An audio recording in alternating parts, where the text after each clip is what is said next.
our Republican friends tell us that that means that the federal government should be stuck with 1776 technology, while the competitors of the dollar race forward in the 21st century.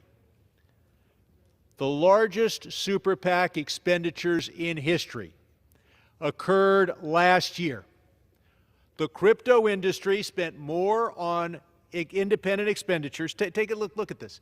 You combine all of the expenditures from big oil plus big pharma, put them together, multiply by 5, and you still don't have what the crypto industry did last year. And so it's not surprising that we hear words like freedom, innovation, choice, and competitiveness used to justify making money for the crypto bros. And now we have a bill designed to prevent freedom, innovation, choice, and competitiveness when it poses a risk to their profits. This bill not only prevents us from ever having a digital dollar, it prevents us from even studying a digital dollar. Now, I think Americans will always have banks, credit cards, debit cards, Zelle, Venmo, cash, money market funds, and pursuant to the bill that it looks like we're going to pass today, they'll have stablecoin, a privacy device specifically designed for criminals and tax evaders. And then they'll have mixers to make it impossible for even the most advanced law enforcement, even with a warrant, to find out what's happening. So they have all those choices. What's the one choice you're not allowed to have? You're not allowed to have the currency provided for in the U.S. Constitution. You're not allowed to have a digital dollar or even a study of a digital dollar. You're not allowed to, if you don't want to carry a lot of paper around, you can't have the full faith and credit of the United States. Now, we've talked about the role of the U.S. dollar and the critical role that it plays in international transactions and why that is a major economic benefit to the United States. The crypto bros occasionally tell you out loud what they're thinking, and that is they want to minimize and destroy the role of the U.S. dollar internationally. So what do they do to hobble the dollar? They say the Chinese Communist Party can have a digital yuan. The Bitcoin bros can have a digital currency. But America is limited to 1776 technology. Our banking system is the envy of the world because we innovate. This bill says no innovation. I'll ask for another minute. An additional minute. I yield an additional minute. I beg your pardon? I yield an additional minute. I reserve the balance of my time. An additional minute. The gentleman's time has expired. A minute for Mr. Sherman. Oh, I'm sorry, additional minute for the gentleman, Mr. Sherman. The gentleman is recognized for 1 additional minute. Look, you might think it's hypocritical that they tell us we have to have crypto because otherwise China will do it. Then they say we can't have a digital dollar because China is doing it. That's not inconsistent. They are consistent. Their consistent rule is you must do what makes profit for the crypto bros, including Donald Trump, and you must prevent them from facing any competition, even the competition called for by the U.S. Constitution. Today's bills in whole, all three of them, will create a payment system designed for tax evaders and criminals. It will provide for taxpayer bailouts, and it will allow the crypto industry to say we've got all this power in Congress. Crypto bailouts are not only allowed, they're guaranteed. It'll provide an avenue for foreign interests to provide hidden money. Cryptocurrency literally means hidden money, into Trump's personal pocket, and it's designed to allow taxpayer money to be used to buy Bitcoin and Trump coin. And finally, it takes our freedom, and it says you can have freedom to have a digital currency only if you do it in a way that enriches the crypto bros. The gentleman's time has expired. No choice The gentleman's time for Americans has expired. who want a digital dollar. I yield back. The gentleman yields. The gentleman from Arkansas is recognized. Thank the Speaker. I want to have the pleasure to introduce the author of this important legislation and yield 4.5 minutes to the Majority Whip of the U.S. House of Representatives, Mr. Emmer of Minnesota. Thank you, sir. The whip is recognized. Thank you, Mr. Speaker. After much debate, we can now codify President Trump's effort to prevent the development of a central bank digital currency, or CBDC, and ensure that the United States digital currency policy remains in the hands of the American people and not the administrative state. I'm proud to have my legislation, the Anti-CBDC Surveillance Act, being considered on the House floor for a vote today. This bill is straightforward. It prevents unelected Washington bureaucrats from creating a financial surveillance tool that, if not done correctly, will fundamentally alter the lives of every American. Unlike decentralized digital assets, a CBDC is a digital form of sovereign currency that is designed, issued, and monitored by the federal government. It is government-controlled, programmable money that, if designed without the privacy protections of cash, this could give the federal government the ability to surveil and restrict Americans' transactions and monitor every aspect of our daily lives. In other words, every dollar you spend, where you spend it, who you spend it with, would all be visible to and tracked by the watchful eyes of Washington.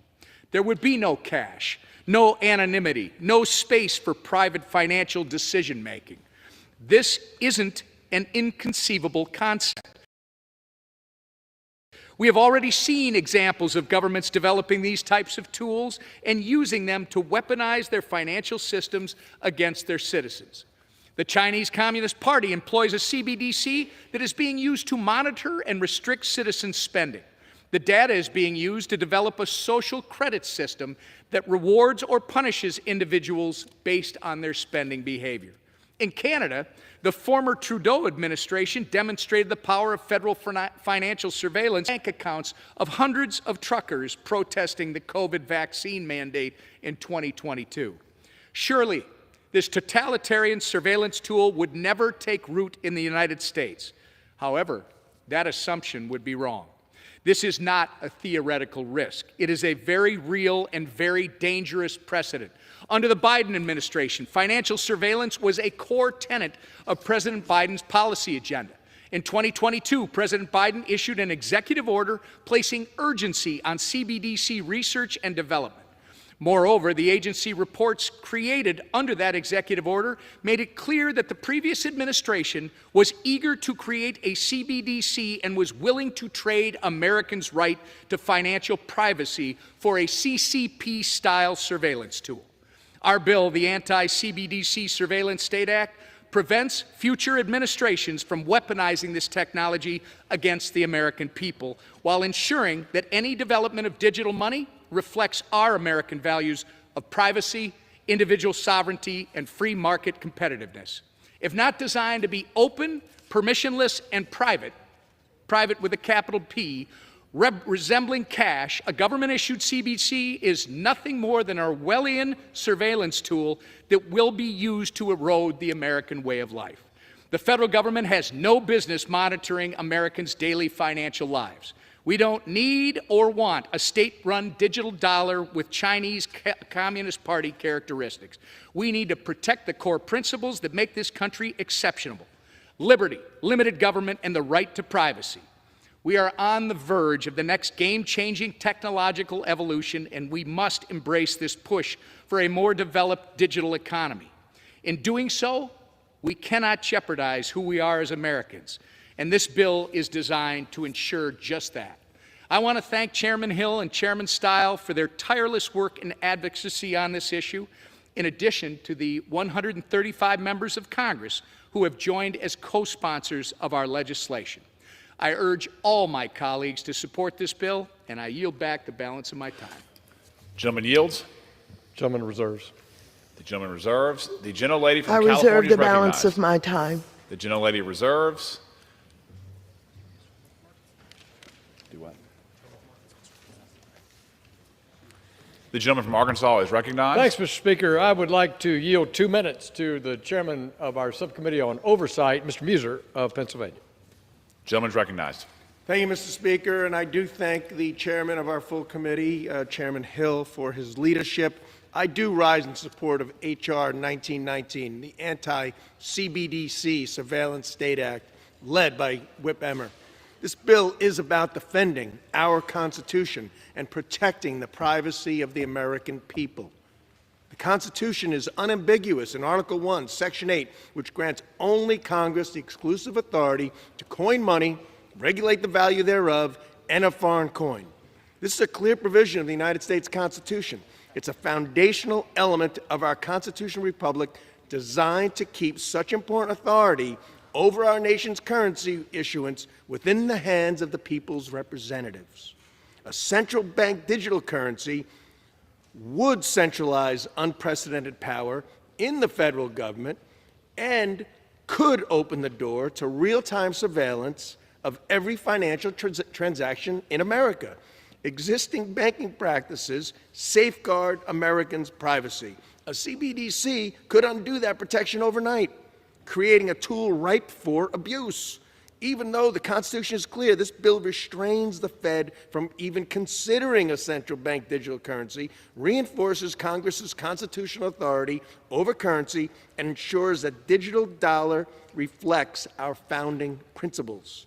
I commend Whip Emmer for his leadership, and I urge support for this very important legislation. I yield back. Yields. I reserve, Mr. Speaker. The gentleman reserves. The gentlelady from California is recognized. Thank you so very much. Democrats are not the only ones who want to study CBDC.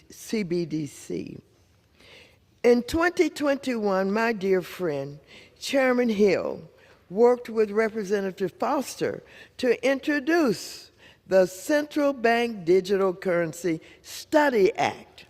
Chairman Hill also wrote a letter to the Fed asking for information, and after the Fed agreed to do a study, he issued a statement saying, and I quote, "The Fed is finally taking actionable steps to do what we've been asking them to do for 2 years, and we're pleased to see Chairman Powell announce steps toward making a digital dollar a reality." Mr. Hill, what changed?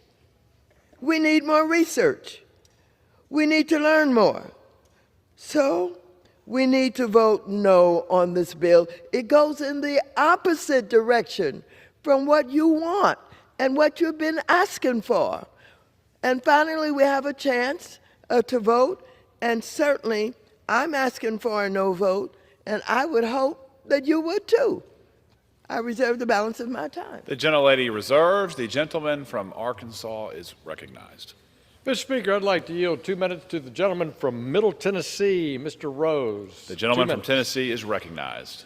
Thank you, Chairman Hill. Mr. Speaker, I rise today in support of H.R. 1919, the Anti-CBDC Surveillance Act. Among the many rights we enjoy as Americans, privacy is among the most fundamental. Establishing a central bank digital currency would not only usurp consumers' privacy and individual freedom, but it would also hinder free market innovation. Digital assets are here to stay. I agree strongly with President Trump that the United States should be a leader in this space. However, the last administration held a very different view. They wasted no time exploring ways to set up a surveillance state digital currency, managed and micromanaged by the federal government. President Trump understands the dangers of more government and more surveillance. It's why he issued an executive order prohibiting a CBDC. The vote before the House would make that ban permanent, and I urge my colleagues to support this bill. Mr. Speaker, today the House will vote on the GENIUS Act, short for Guiding and Establishing National Innovation for U.S. Stablecoins Act. The bill, which was introduced in the Senate by my friend and fellow Tennessean, Senator Bill Hagerty, provides a clear regulatory framework for the issuance of payment stablecoins. Today, this payment product is offered with little, if any, federal oversight. By establishing this regulatory clarity, this bill will drive significant demand for stablecoins. This bill will ensure issuers back stablecoins with high-quality liquid assets, a major win for the American consumer. The GENIUS Act includes consumer protections and enables innovators to do what they do best. It also happens to strengthen the U.S. dollar's reserve currency status. This will result in the ability to make near-instant payments anywhere in the world, which is good for consumers, it's good for companies, and it's good for Americans. Thank you, and I yield. Gentleman yields. Mr. Speaker, I reserve. The gentleman reserves. The gentlelady from California is recognized. Yet again, my colleague confuses retail and wholesale CBDC. Banning wholesale CBDC is nonsensical. It has nothing to do with surveillance and everything to do with modernizing how American financial institutions and our central bank engage in intrabank cross-border transactions. This suggestion of Big Brother and monitoring is just a fabrication, a boogeyman. We must support financial innovation and not hide from the future. I reserve the balance of my time. The gentlelady reserves. The gentleman from Arkansas is recognized. Thank you, Mr. Speaker. I'd like to yield 2 minutes to a returning member of the House Financial Services Committee, the gentleman from Indiana, Mr. Stutzman. 2 minutes. The gentleman is recognized. Thank you, Mr. Chairman, and thank you to our Financial Services Chairman for his leadership on a really important issue that's going to affect many generations ahead of us. I rise today in strong support of the Anti-CBDC Surveillance State Act. Our founding fathers were clear that Congress, not the executive branch, has the power to coin money and regulate its value. Yet, in 2022, the Biden administration issued an executive order that placed the highest urgency on the research and development of a central bank digital currency, a so-called digital dollar. Under the wrong circumstances, this technology could allow the federal government unfettered access into the wallets of every American, putting privacy and freedom at risk. Unfortunately, us as Americans know all too well how far some administrations are willing to go to intrude into our lives. We all saw how the Biden administration ruthlessly pressured social media platforms to silence the voices of Americans who criticized their disastrous COVID-19 policies. And we saw this same ideology taken to the extreme when Canadian Prime Minister Justin Trudeau froze the bank accounts of Canadians who dared to protest his government during the pandemic. Now imagine if the federal government could see where we spend our hard-earned paychecks, track our charitable donations, or even cut off access to our own money if it disapproves of our beliefs. Any digital dollar must reflect our values of privacy and our First Amendment rights. This bill ensures our digital assets policy is in the hands of the American people, not the administrative state. It protects our values of privacy, individual freedom, and free market innovation by prohibiting a CBDC surveillance tool that could be wielded against the American way of life.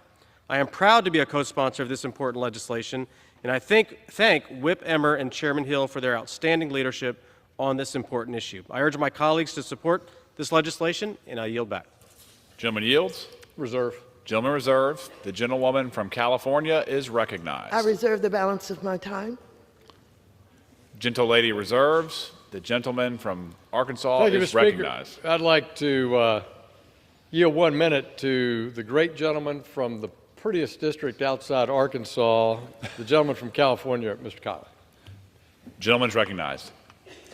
Mr. Speaker, the Biden administration started us down the road of adopting a central bank digital currency issued by the Federal Reserve without the consent of the American people or their representatives here in Congress. Today, we are saying no. We are not the Chinese Communist Party. We are not going to turn the central bank of the United States into a giant panopticon capable of tracking and surveilling every American citizen, keeping a watchful eye on each and every one of your financial transactions, crediting or discrediting or punishing you based on your personal behavior, restricting that behavior with the tap of a button. Nothing could be more inimical to the liberty and privacy on which American greatness depends. I am proud to be a sponsor of this critical legislation and look forward to its passage on the House floor today. I yield back. Gentleman yields. I'll reserve, Mr. The gentleman reserves. Speaker. The gentlelady from California is recognized. Am I reserving? Reserve your balance of your time. I reserve the balance of my time. The gentlelady reserves. The gentleman from Arkansas is recognized. Mr. Speaker, I'd like to yield 1 minute to the gentleman, our new member from Wentwell, including the Speaker, including the Speaker, our new member from North Carolina, Mr. McDowell, for 1 minute, please. The gentleman from the great state of North Carolina is recognized for 1 minute. Thank you, Mr. Speaker, and thank you, Mr. Chairman. America is not a surveillance state, and under Republican leadership, it never will be, because today this Congress has the opportunity to lay the foundation for a digital future that protects freedom and financial privacy. At the center of that effort is the Anti-CBDC Surveillance Act. This bill ensures that no central bank digital currency will be created under the Federal Reserve. We've seen what that looks like in communist China, where the CCP uses it to track, monitor, and control their people. Not here, Mr. Speaker, not in the land of the free, because together with the Clarity Act and the Genius Act, we will protect Americans' financial liberty and make the United States the crypto capital of the world. I urge my colleagues to support this legislation, and I yield back. The gentleman yields. Mr. Speaker, I'm prepared to close. I'd like to inquire of my friend, the ranking member, if she's prepared to close. The gentlelady is recognized. I have no more. I'm not prepared to close at this time. Earlier, my colleagues praised our wonderful private sector, and we know now my friends do not like studies, but I would encourage him to read the study from our biggest bank, J.P. Morgan Chase, explaining how CBDCs can save $120 billion in cross-border payments. Please read this study. Even if you don't like studies, read it anyway. Thank you very much. I reserve the balance of my time. The gentlelady reserves. The gentleman from Arkansas is recognized. I reserve. Gentleman reserves. The gentlelady from California is recognized. Thank you. I have no further speakers, and I'm prepared to close. The gentlelady is from recognized Arkansas for has closing remarks. No more speakers. Thank you. I yield myself the balance of the time. The bottom line is that we fall further and further behind global economic stage with congressional Republicans' policies. We are already seeing inflation rise on consumer goods as Trump's tariffs take place.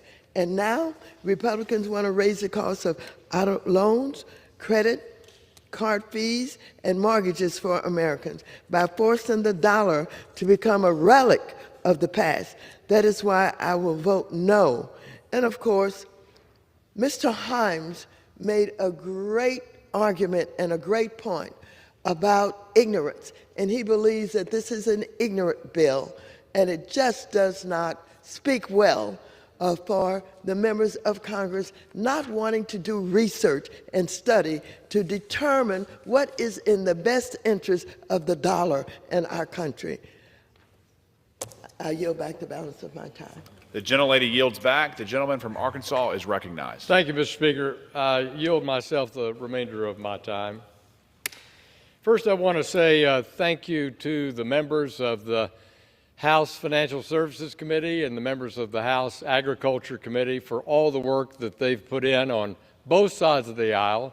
Significant hours for multiple years, basically the last three Congresses, in thinking through what is the future of digital assets, how are they best regulated, what's the role of the United States government in oversight, what's the future of money in terms of the use of a blockchain. And so members in these committees have worked extensively. Likewise, over in the Energy and Commerce Committee, the idea of blockchain technology at large outside financial institutions has garnered a tremendous amount of bipartisan work. This House wants to make sure that we prepare this country for a prosperous, free, open Web3 technology as we go into seeing the benefits of writing applications on a blockchain. We'll see competition in blockchains just as we saw competition in operating systems in computing. And I think that breeds a lot of excitement. But no one can actually do that if we don't have clear rules of the road.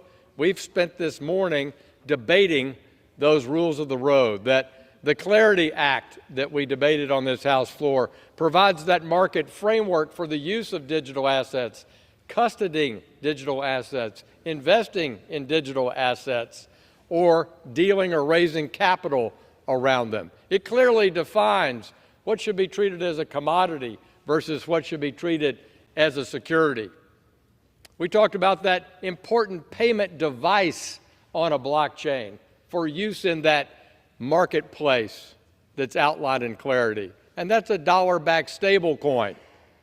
We want the U.S. to dominate financial technology for the vast majority of payments around the world in dollars, and that is delivered by the bipartisan work in the Senate on the Genius Act.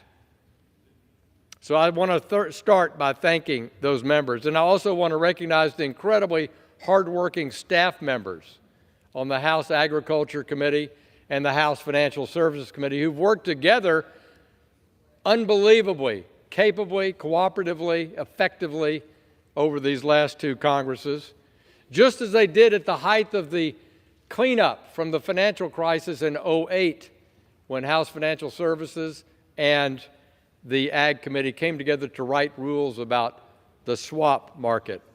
But I particularly want to thank Nick, Jack, Jackson, Lindsay, and Paul on the staff at House Ag. You did great. I want to thank Nick and Allison and our team on House Financial Services for their staff leadership. Mr. Speaker, this bill we're debating today is essential, and the ranking member seems to think that I'm interested in the subject of a central bank digital currency, and I am. And I've spent the better part of the last 5 years studying central bank digital currencies outside the United States, talking to officials inside or a bad idea. And over those years, it's not out of ignorance that I've come to the conclusion that it's a bad idea. And one of the contributing factors to me determining that I don't believe it's an idea whose time has come to supplement private sector innovation in this nation is actually Congressman Jim Himes' white paper that he shared with me years ago. I thought it was well written, and it was another indication that this was not the direction to go in. And since that time, I have visited with other central banks around the world, in Europe and other places, that make me even more certain that we should rely on private sector innovation that in turn can create the tokenized money that we've talked about all morning, but doesn't do it in a way that can surveil your work, take over your life, have the outcomes that you heard from Congressman Davidson, Congressman Emmer, about the examples of debanking that we witnessed in Canada, or the policy debanking we witnessed in the Obama administration, and to a degree the Biden administration. So Americans have made it clear we don't want the federal government controlling how we spend, save, or send our money in our personal lives. We've witnessed firsthand the dangers when government wield that power unchecked, and you heard examples of that this morning. Americans want and deserve control over their own money, and we've tried to institutionalize that in all the work we've done in both of these committees in this digital assets innovation and reform space. We believe in self-custody. I have self-custody in the analog world of cash and investments. Why can't I have that custody, that self-control in my digital financial space? I don't understand why one can't recognize the authorities that we have on our person, constitutionally guaranteed by law, in an analog context, why we can't demand the same. So I urge my bills to join me in supporting this bill. I yield back the balance of my time. Thank you, sir. The gentleman has yielded. All time for debate has expired. Pursuant to House Resolution 580, the previous question is ordered on the bill as amended. The question is on engrossment and third reading of the bill.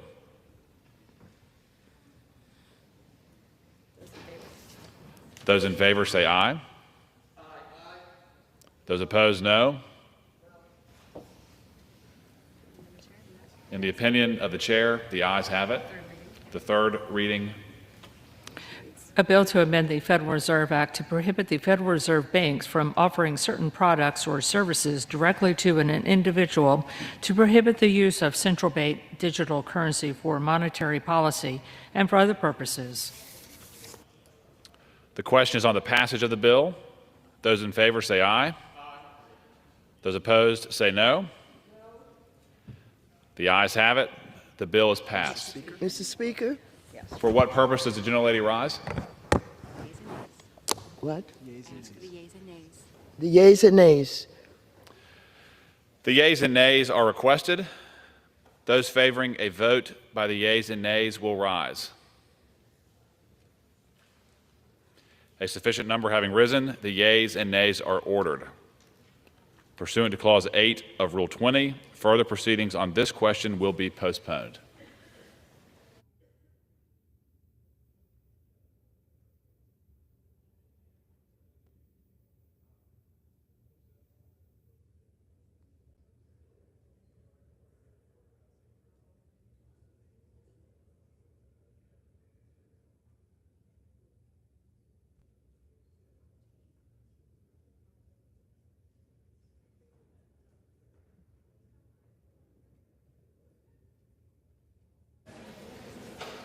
I'm always the guy to answer.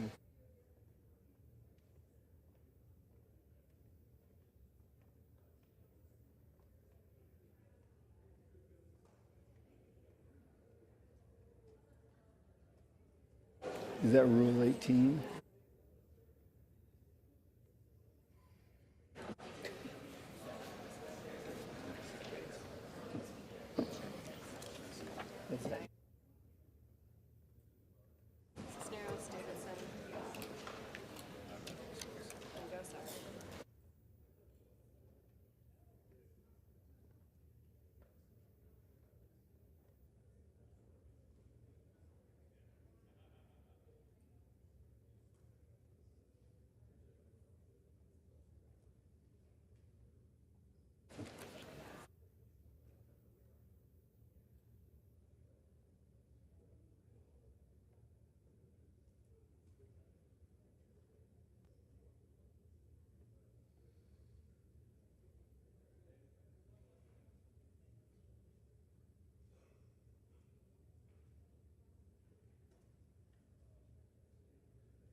Pursuant to House Resolution 580, the Rule and Rule 18, the Chair declares the House and the Committee of the whole House on the State of the Union for further consideration of H.R. 4016.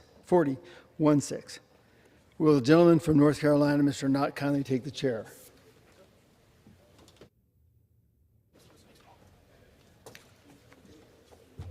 Read this. It's yours.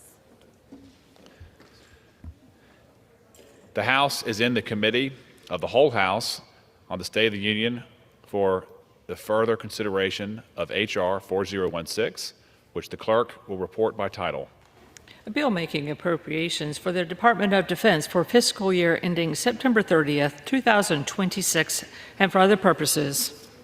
When the Committee of the Whole rose earlier today, amendments in block number 7, printed in Part A of House Report 119, 199, offered by the gentleman from California, Mr. Calvert, had been disposed of.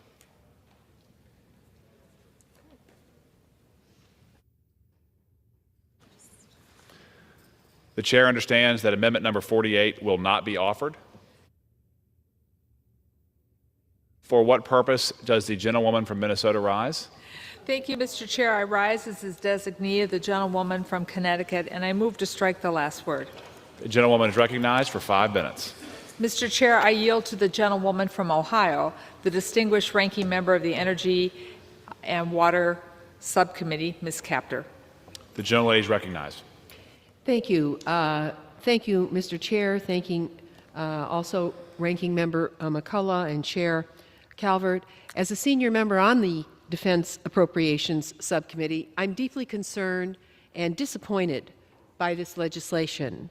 This bill was written before the Department of Defense submitted its budgetary needs for fiscal year 2026. Shamefully, the department still has not provided Congress with a complete request. Thus, we have been brought to the floor to vote on an incomplete bill with no complete executive branch submission. This is not only out of order, it is dangerous. Their procrastination yields uncertainty for those who risk their lives in defense of this nation. America deserves better than uncertainty in a Defense Department that is missing in action. Our troops can't train on promises. Our allies can't fight with doubt. Our factories can't build American strength without steady support, and this bill fails liberty on all counts. This bill misses crucial opportunities to strengthen America's defense industrial base. Shipbuilding is backed up over 2 years. The Great Lakes region, a cornerstone of American industrial manufacturing, can play a major role in relieving that backup. But all of America is put on hold due to the DoD's damaging budget delays. We must prioritize investments that rebuild our domestic manufacturing capabilities.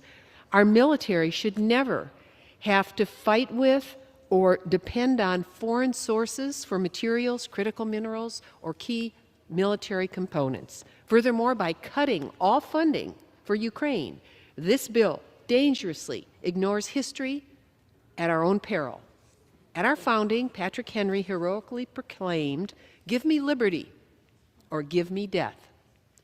He knew liberty's cost and our new nation's responsibility to uphold the values that our European forebears bequeathed to us, ones that focused on representative government. Thomas Jefferson knew America does not exist alone in the globe when our laws, language, religion, politics, and manners are so deeply laid in European foundations that we shall never cease to consider their history as part of ours. And more recently, on January 20th, 1961, President John F. Kennedy, in his inaugural address, recognized America's fierce dedication to liberty when he said, "We shall pay any price, bear any burden, meet any hardship, support any friend, oppose any foe, to assure the success of liberty." And then he warned, those who ride the back of the tiger would end up inside it. He warned against that, and I hope our nation never goes down that lonely, dark path. In a contemporary era, on June 6, 1984, President Ronald Reagan stood in Normandy, France, commemorating the day in history when the Allied armies joined in battle to reclaim the European continent to liberty. They stood and fought against tyranny in a giant undertaking unparalleled in human history, and they did it together. Mr. Speaker, these quotes and sacrificial deeds of our forebears explain why I rise to express my deep opposition to this bill's irresponsible and short-sighted exclusion of any funding for the Ukraine Security Initiative. Throughout generations, the fundamental purpose of our nation is to guarantee liberty, to develop the kinds of relationships with our democratic allies who stand with us against tyranny in any form, and to fill our constitutional duty to provide for our nation's common defense. Common defense, the Constitution says. Ensuring that the Ukraine Security Assistance Initiative is properly funded is essential to fulfilling our charge in defense of liberty on our watch. If you haven't noticed Ukraine's struggle against the spiderweb of tyranny fostered by Russia, China, Iran, Belarus, and North Korea, it is real and it is lethal. Ukraine is in a historic fight now, not of her own choosing, but for her very survival. And the poorest nation in Europe has fought back mightily against the third largest military in the world after Putin's murderous aggression that began in 2014. Russia and its spiderweb of tyranny are a threat to liberty everywhere, and Ukraine stands on the front line If support for Ukraine is withdrawn, Russia and its allies' assault on fundamental freedoms will spread. May no one in this generation become swallowed by the tiger, and those that do not know and study history are doomed to repeat it. Proper funding in this bill will boost our domestic defense industrial base and affirm critical security and mineral alliances. It supports our NATO partners, and it is our privilege and, yes, duty to support our allies and the brave people of Ukraine by appropriating funds for the Ukraine Security Initiative. May I request an additional minute? I have The gentlewoman may not I have yield for more additional time. You have to close. Okay. So The my gentlewoman's amendment time would has reinstate expired. funding for the Ukraine Security Assistance Initiative, and at The the end of the gentlewoman's debate, I time will has insert expired. into the record the text of this amendment. Thank you so very much, and I thank everyone for yielding.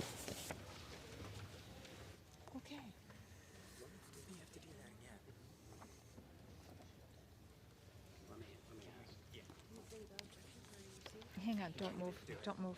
It is now in order to consider Amendment number 49, printed in Part A, House Report 119-199.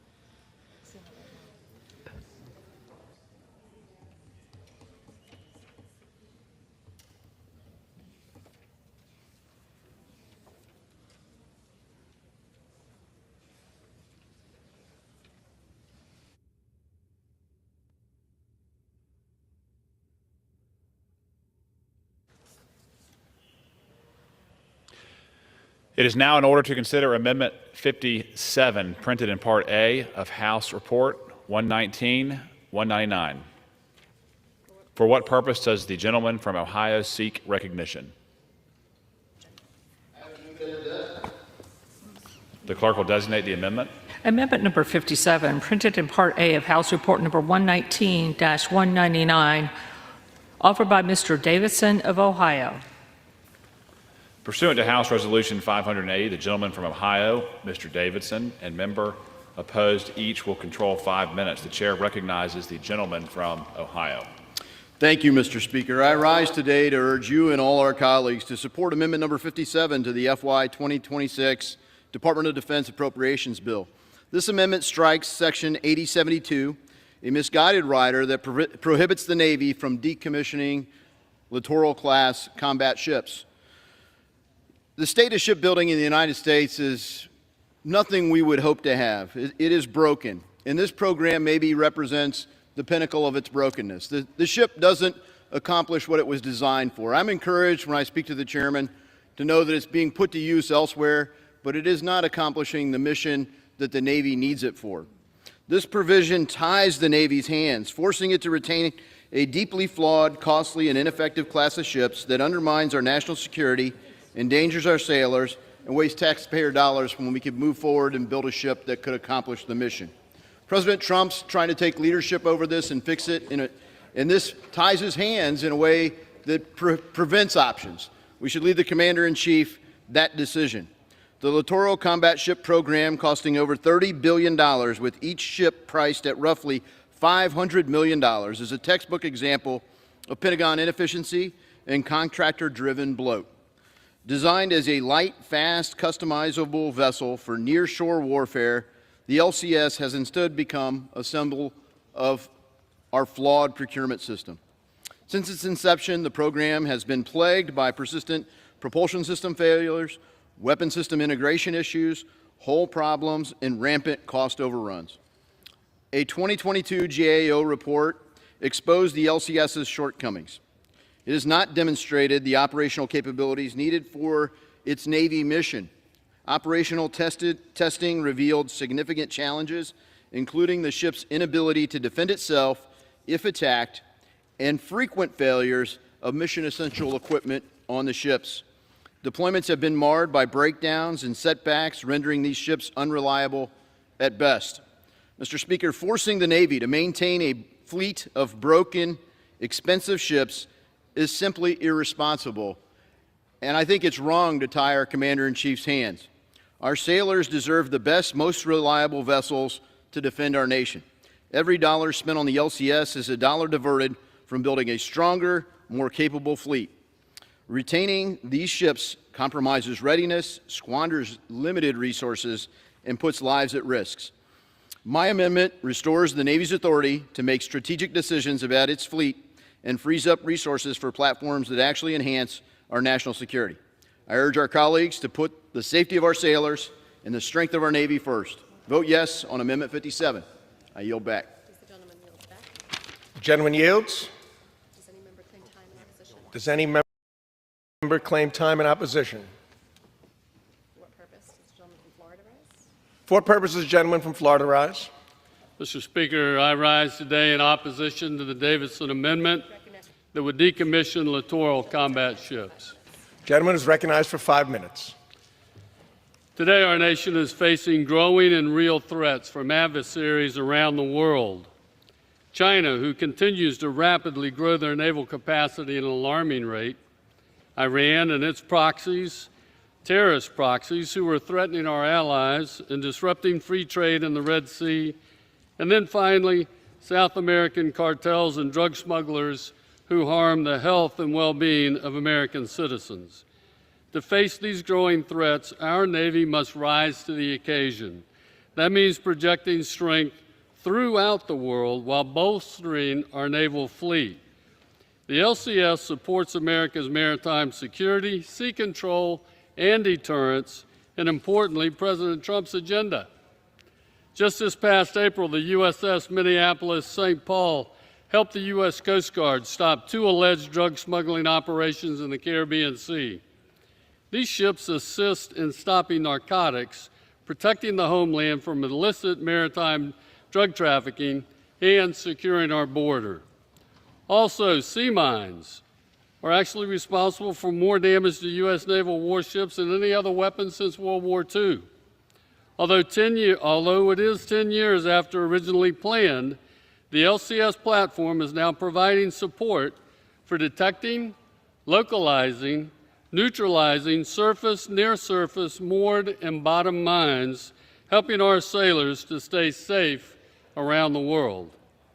The Navy has emphasized the need for a mixed naval fleet in the past, consisting of both blue water and littoral combat ships that act as fast-moving surface warfare vessels. They continue to undergo upgrades to improve their lethality and survivability in littoral waters so they can intercept drug and human traffickers in the Caribbean, sweep for deadly mines, and most importantly, support U.S. naval efforts to end Houthi attacks on commercial vessels in the Red Sea.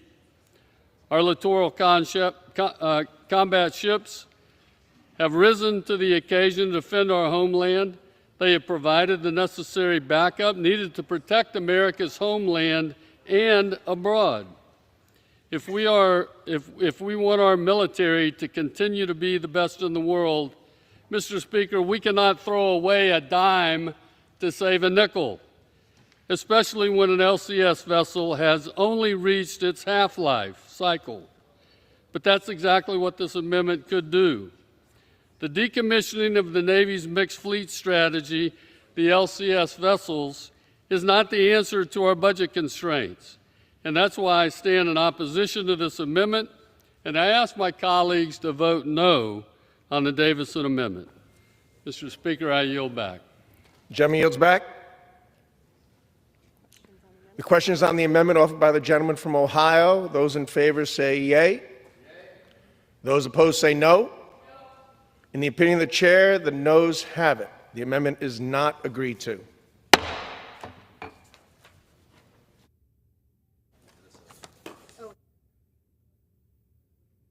For what purpose does the gentlewoman from Minnesota seek recognition? Mr. Chair, I rise as the designee of the gentlewoman from Connecticut and move to strike the last word. The gentlewoman is recognized for 5 minutes. Mr. Chair, I yield to the gentlewoman from New Mexico, Ms. Stansberry. The gentlewoman is recognized. Mr. Speaker, I rise in the strongest opposition to this defense spending bill because once again, in the dark of night, the GOP is passing bills stripping the American people of their safety, security, and support. Last night at 3 a.m., the Senate shoved through a dangerous rescissions package that guts foreign aid and public broadcasting. And just this morning, the OMB director suggested that he was just getting started and didn't care whether or not the appropriations process proceeded as our founding fathers and the Constitution imagined it. He said it should be more partisan and that he would continue to send rescissions packages like the one that they passed on the Senate floor last night. Let us be clear. The White House and an unelected bureaucrat are trying to steal the power of the purse and to steal the power of the people. And to my colleagues across the aisle, it is happening under your watch. You are allowing it, enabling it, and giving away our constitutional authority to a corrupt and a chaotic administration while trying to pass fake bills like the one you have on this floor right now that will weaken our military readiness, abandon our allies, strip service members of tools and training and pay, that will undermine our national security and abandon our troops, and yes, make the world less safe. And so I say to my colleagues across the aisle, what are you doing? How can you abandon the American people, the Constitution, our troops, our national security? It's time to stand up and grow a backbone and vote no. I yield back. Gentlelady yields. Mr. Chair, I yield back. Gentlewoman yields back. The chair understands that amendment number 58 will not be offered. The chair understands that amendment number 91 will not be offered. It is now in order to consider amendment number 106, printed in Part A of House Report 119-199. For what purpose does the gentleman from Arizona seek recognition? Mr. Speaker, I have an amendment at the desk. The clerk will designate the amendment. Amendment number 106, printed in Part A of House Report number 119-199, offered by Mr. Gosar of Arizona. Pursuant to House Resolution 580, the gentleman from Arizona, Mr. Gosar, and a member opposed, each will control 5 minutes. The chair recognizes the gentleman from Arizona. Thank you, Mr. Chairman. My amendment number 106 prohibits funds for the DoD's Bioindustrial Manufacturing and Design Ecosystem, or BioMAID, that funds lab-grown meat and protein projects for the military for feeding our men and women. I know, how disgusting does that sound? With a national debt of over $37 trillion, we can't afford a little sensible appropriation bills without wasteful spending. On October 2020, press releases revealed BioMAID received $87 million in federal dollars under the Biden-Harris administration to produce lab-grown meat to reduce carbon emissions on military bases. In March of 2023, BioMAID received an additional $450 million from the ManTech program. Let me just name a few of these projects these taxpayer dollars funded. One called Potential Benefit of Superbrewed Foods Sustainable Postbiotic Protein or Warfighter Health that produces lab-grown protein in shortened recovery times and improves the concentration of service members. Another, development of a sustainable low-cost oil process for heart-healthy DoD rations or producing oil from microalgae for service members, or alternative protein bars, a lab-grown protein derived from a microbiological agent similar to fungus. Yummy. This is the food that built America? I think not. Why do Marines, sailors, soldiers, guardsmen, and coasties need to have lab-grown meat when the U.S. is full of delicious beef? In fiscal year of 2022 alone, the DoD awarded more than $369 million in the U.S. for contracts for beef, $2.3 million of which was supplied by Phoenix, Arizona. Serving lab-grown meat over domestic beef or poultry rewards the government-funded bioindustry and punishes the American cattle ranchers, who have a far smaller so-called carbon footprint than these big corporations. In 2024, Florida and Alabama banned lab-grown meat to protect farmers and the cattle industry. This year, Mississippi, Montana, and Indiana followed suit. I ask my colleagues to end this experiment on our armed forces and support my amendment number 1.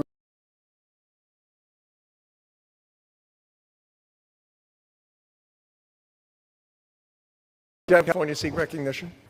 The gentleman is recognized for 5 minutes. I think there may be a misunderstanding about bioindustrial manufacturing, and what it is and what it's not. Bioindustrial manufacturing is not for cultivating meat. However, bioindustrial manufacturing is critical to energetics. And what are energetics? Such as hypersonic fuels, critical chemicals for munitions and missiles, and materials that literally increase the bang for the buck. In the 1980s, the United States developed what we called CL-20, one of the most powerful non-nuclear explosion chemicals ever created, but did not produce it at scale. China, unfortunately, found our research and then scaled production, and now the Chinese and Russian arsenals have this very powerful ingredient. We cannot allow China to be the world innovation leader in any field, including bioindustrial manufacturing. We must continue tried and true practices to adopt new technologies to fortify American defense industrial base. American lethality is degraded without bioindustrial manufacturing, and meanwhile, China and Russia benefit from American research, and that's got to stop. I may make a point here. BioMade product is not a manufacturer, does not manufacture lab-grown meat. BioMade has never funded research projects for lab-grown meat, has no current research projects on lab-grown meat, and has no plans to fund projects on lab-grown meat in the future. So I think we have a misunderstanding. We need this technology for our energetics, which we use in our explosion devices very effectively. And with that, I yield 2.5 minutes to the ranking member, the gentlelady from Minnesota. Gentlelady is recognized. Thank you, Mr. Chair. I rise in strong opposition to this amendment. Let me be clear, as the chairman was, BioMade has never funded any efforts to develop or produce lab-grown meat for any purpose. The Rules Committee should not have made this amendment in order because it's just not germane to this bill. But let me tell you a little bit more about why this is important that this amendment be defeated. By preventing funding to the Biomanufacturing Design and Ecosystem Partnership, or BioMade, this amendment would be a clear win for China. The Bipartisan National Security Commission on Emerging Biotechnology recently completed its comprehensive review on biotechnology's impact on national security, and it concluded China recognizes the immense military and commercial potential of biotechnology and biomanufacturing. China's made it a strategic priority, and they're quickly starting to ascend into dominance. To preserve our lead, we must take swift action to commercialize and scale back biomanufacturing here at home. These new technologies use the power of biological cells and systems to form complete chemistry, complex issues. It'll enable us to onshore the production of critical chemicals, including those used in munitions and high-performance aviation fuel, as the chair mentioned, to develop new medical cures and treatments, and to produce them on demand near the front lines, to engineer biological sensors that could detect pathogens and chemical threats on the battlefield in real time, and then to better extract critical materials from domestic mining deposits to reduce our dependence on China for rare earth mining.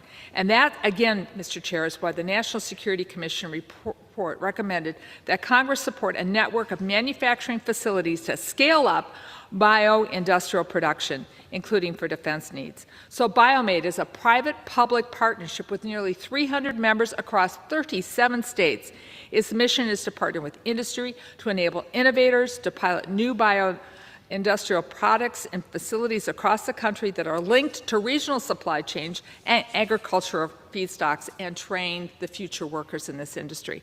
To be clear, we should be accelerating BioMade's efforts, not senselessly blocking them. Last year, the Chinese government invested over $4 billion in biomanufacturing. We must take action now. We must not cede to China, and we must win the biotech competition. And for that reason, I urge my colleagues on both sides of the aisle to join me in strongly opposing this amendment. I yield back. Gentlelady yields. Gentleman from California is recognized. How much time do I have remaining?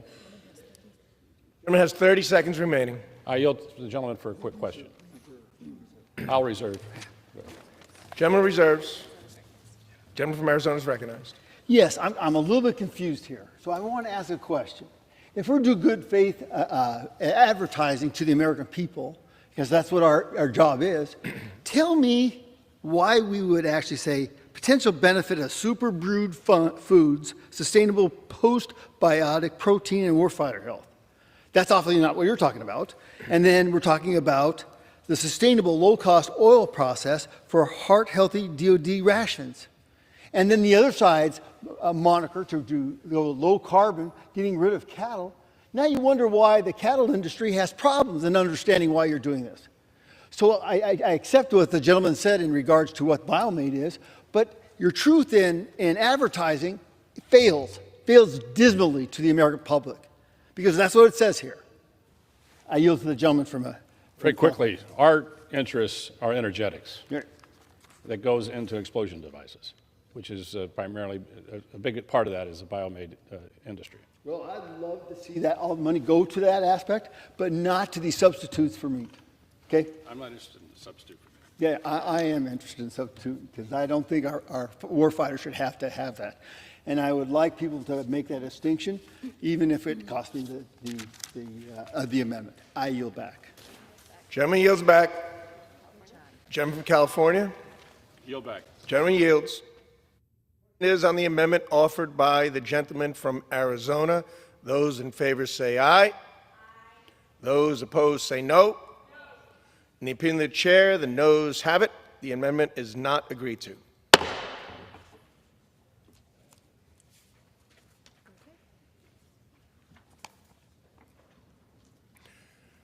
The chair understands that amendment number 110110 will not be offered.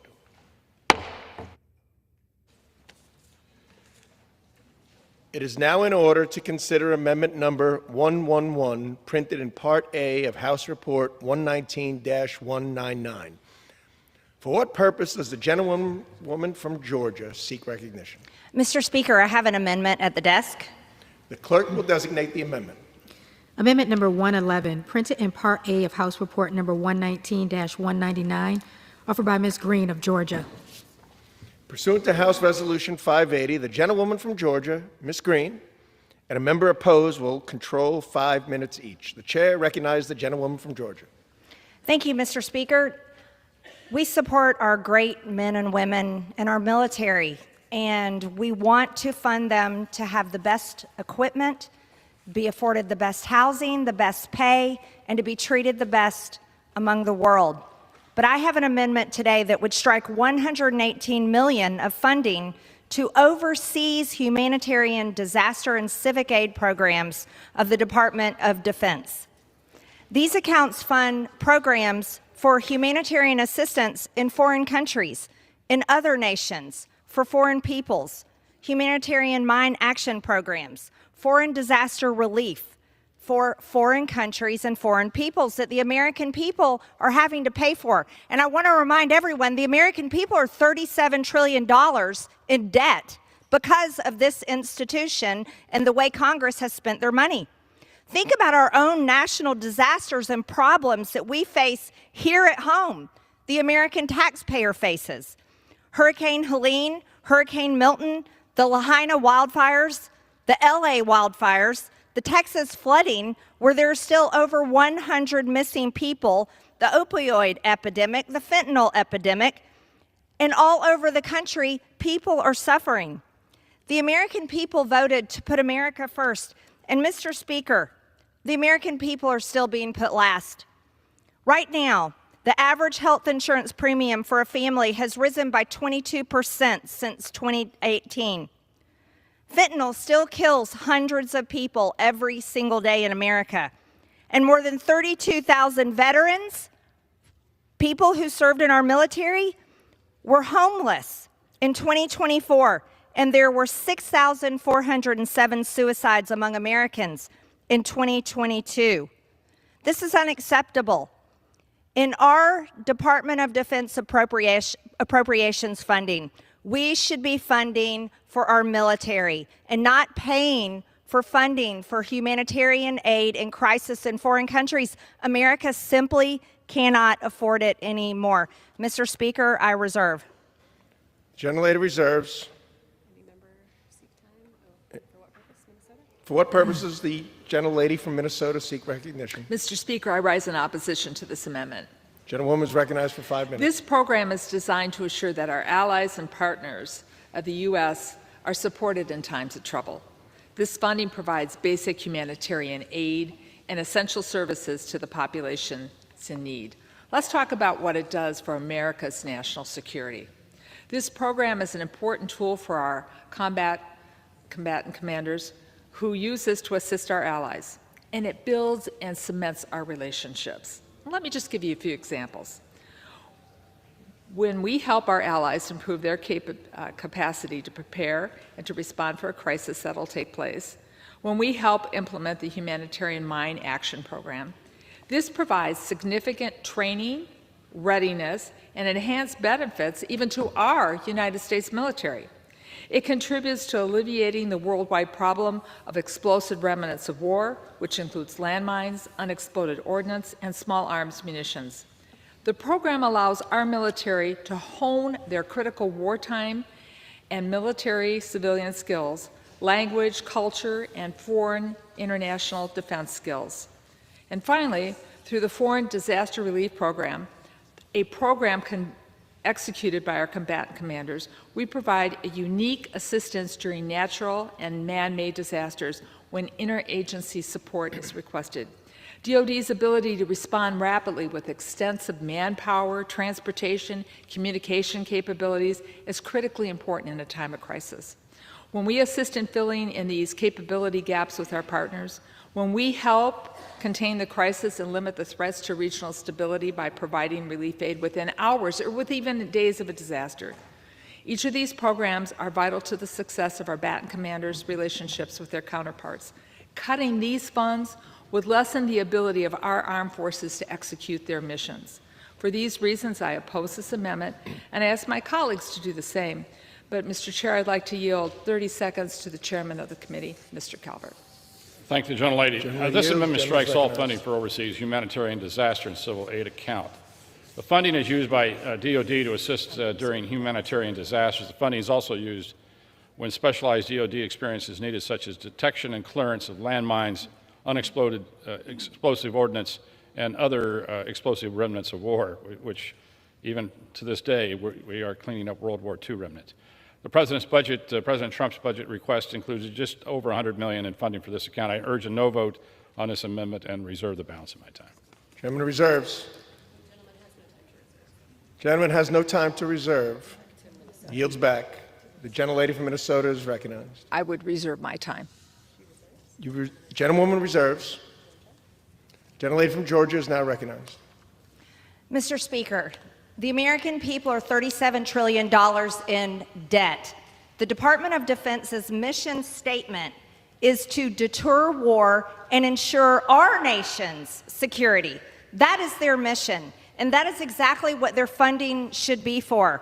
I'd like to ask, what foreign country showed up to help Americans in our need, in our time of distress, in our humanitarian crises? Which foreign country has come to clean up the hundreds of people that die every single day on the streets from fentanyl? Which foreign country showed up to defend our border as we were invaded by millions of people for the past 4 years? Which foreign country said, here, America, here's millions and billions of dollars to help you? I'm going to tell you, zero. Zero foreign countries showed up. And here we are again. While the American people are enslaved by $37 trillion in debt, a debt we can never climb out of, but yet a debt that continues to rise because here in Congress, we go by this belief that we have to fund every foreign country all around the world. And I say enough. And the American people say enough. Right now, Americans can't afford their rent. Young people cannot afford to buy a home. Ask any 20-year-old, 30-year-old and ask them if they believe they will ever be a homeowner. And their answer overwhelmingly is no. Americans can't afford their bills. They can't afford car insurance, health insurance, homeowners insurance. And life does not look good in the future. But you want to know why? Inflation is high. Do you want to know why life continues to be unaffordable? Because Congress cannot rein in its America Last spending. It cannot stop, and it refuses to stop. It continues to say yes to the lobbyists for the military-industrial complex. It continues to say yes to every lobbyist that walks in this institution as congressmen and women take donations into their campaign accounts. Americans are the most generous in the world. Americans can donate through charities to foreign countries to help foreign issues and foreign people. But the American people should not be forced to write the check, and the Department of Defense should be able to focus on their mission to deter war and ensure our nation's security. Mr. Speaker, I ask my colleagues to support this amendment, and I yield. Gentlelady yields. Gentlelady from Minnesota is recognized. Mr. Speaker, I would just like to point out again that when we do these projects together with our allied nations, it provides significant training, access, and readiness enhancement benefits to the United States military. Mr. Speaker, the question was asked on this House floor, who came to our aid? Who stood for the United States? I was here on September 11th, serving in Washington, D.C., my first term in Congress. NATO. The world came to our aid. The world came and helped us when we fought against the Taliban. And with that, Mr. Chair, I thank those nations for standing with us, and I look forward to working with them in the future in this type of partnership, and I yield back. Gentlelady yields back. The question is on the amendment offered by the gentleman from California. My apologies, from the gentlewoman from Georgia. Those in favor say aye. Those opposed say no.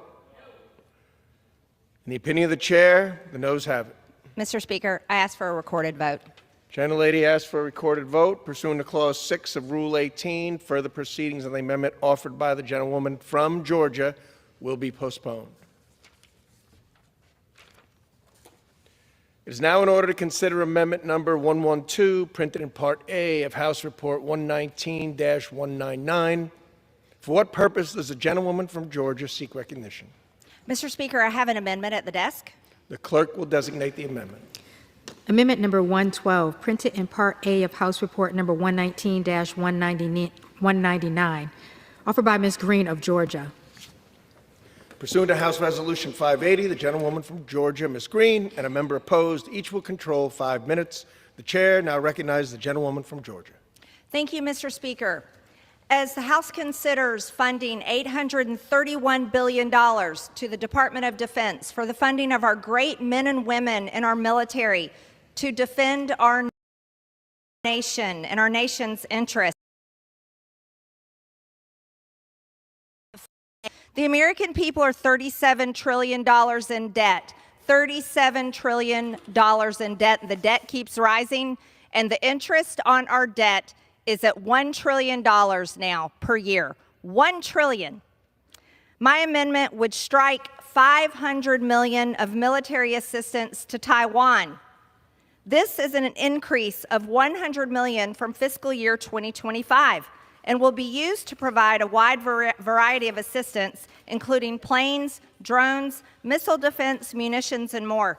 Listen to this, as we're giving an extra $100 million, making it $500 million in this Department of Defense appropriations bill, the entire defense budget of Taiwan is less than $20 billion. Our defense budget is $831 billion.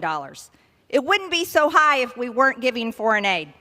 We've given Taiwan over $2 billion in funding and munitions over the past 2 years. We've already given them $2 billion, but now we're giving them another $500 billion.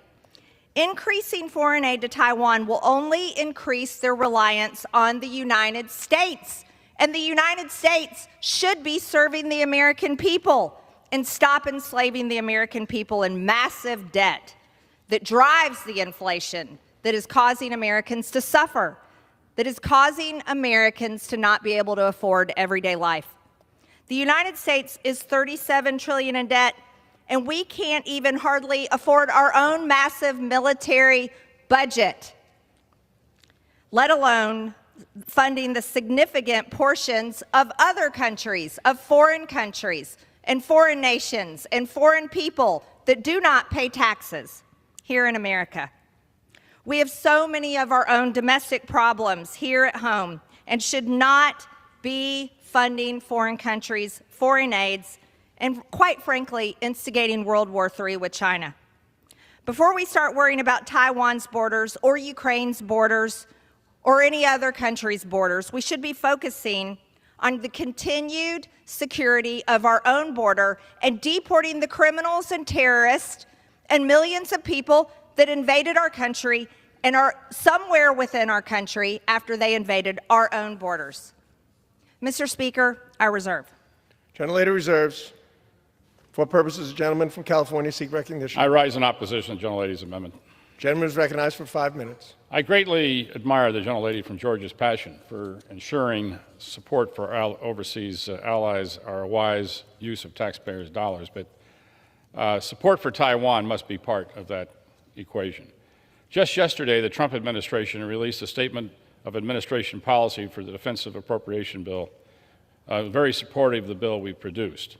One of the very few areas the administration expressed any slight disagreement with our bill was wanting more money for Taiwan. The administration has proposed including $1 billion, while this bill provides $500 million. Now, had OMB delivered budget materials to us in time for consideration, we would have certainly taken a look at providing what they requested, but that wasn't the case. Supporting Taiwan in the face of unrelenting Chinese aggression is absolutely in the vital interests of the United States. I want to point out that Taiwan makes 90% of the world's chips and close to 100% of the highly needed chips for artificial intelligence and high technical devices.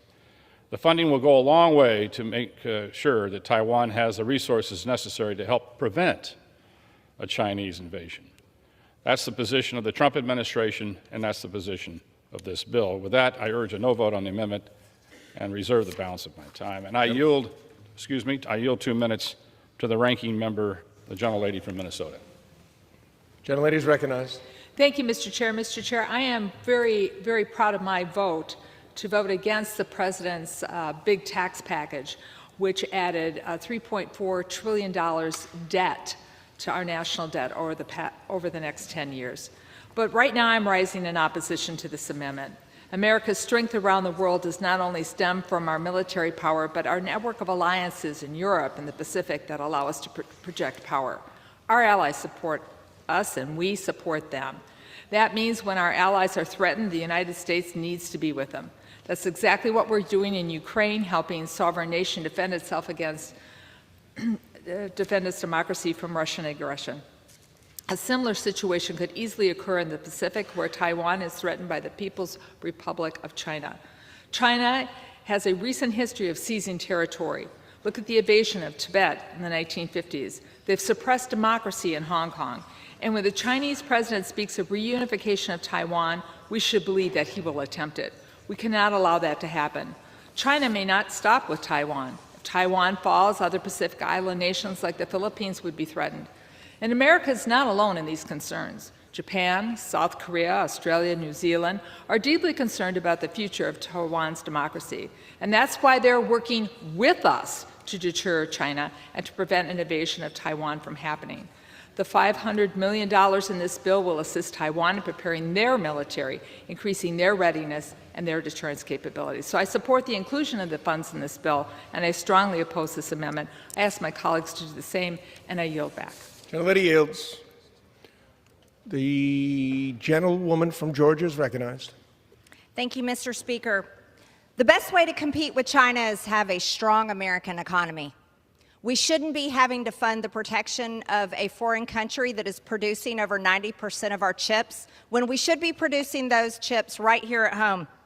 Currently, many of our rare earth minerals are tied up on federal lands, and this is a problem that is tying up the production of chips here in America.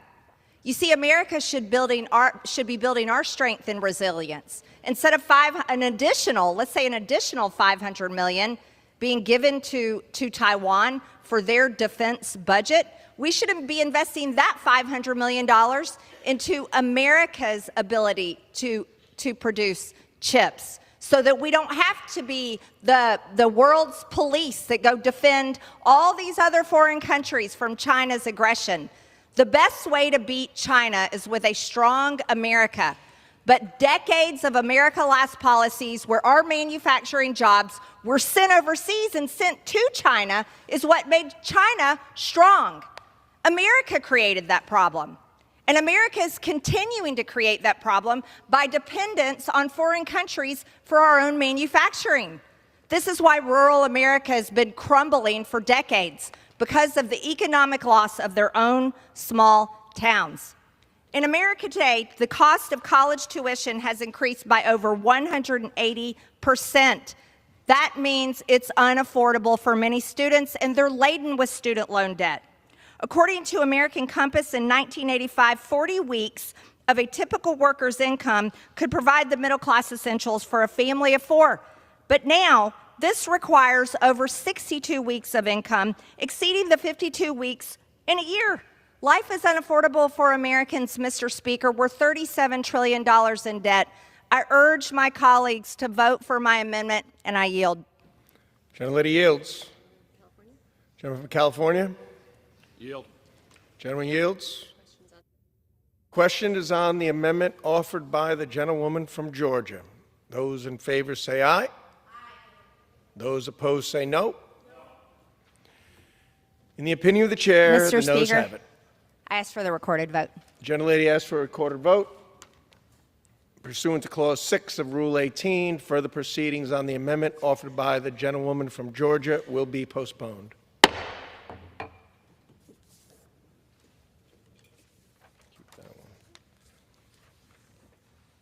It is now in order to consider amendment number 113, printed in Part A of House Report 119-199. For what purpose does the gentlewoman from Georgia seek recognition? Mr. Speaker, I have an amendment at the desk. The clerk will designate the amendment.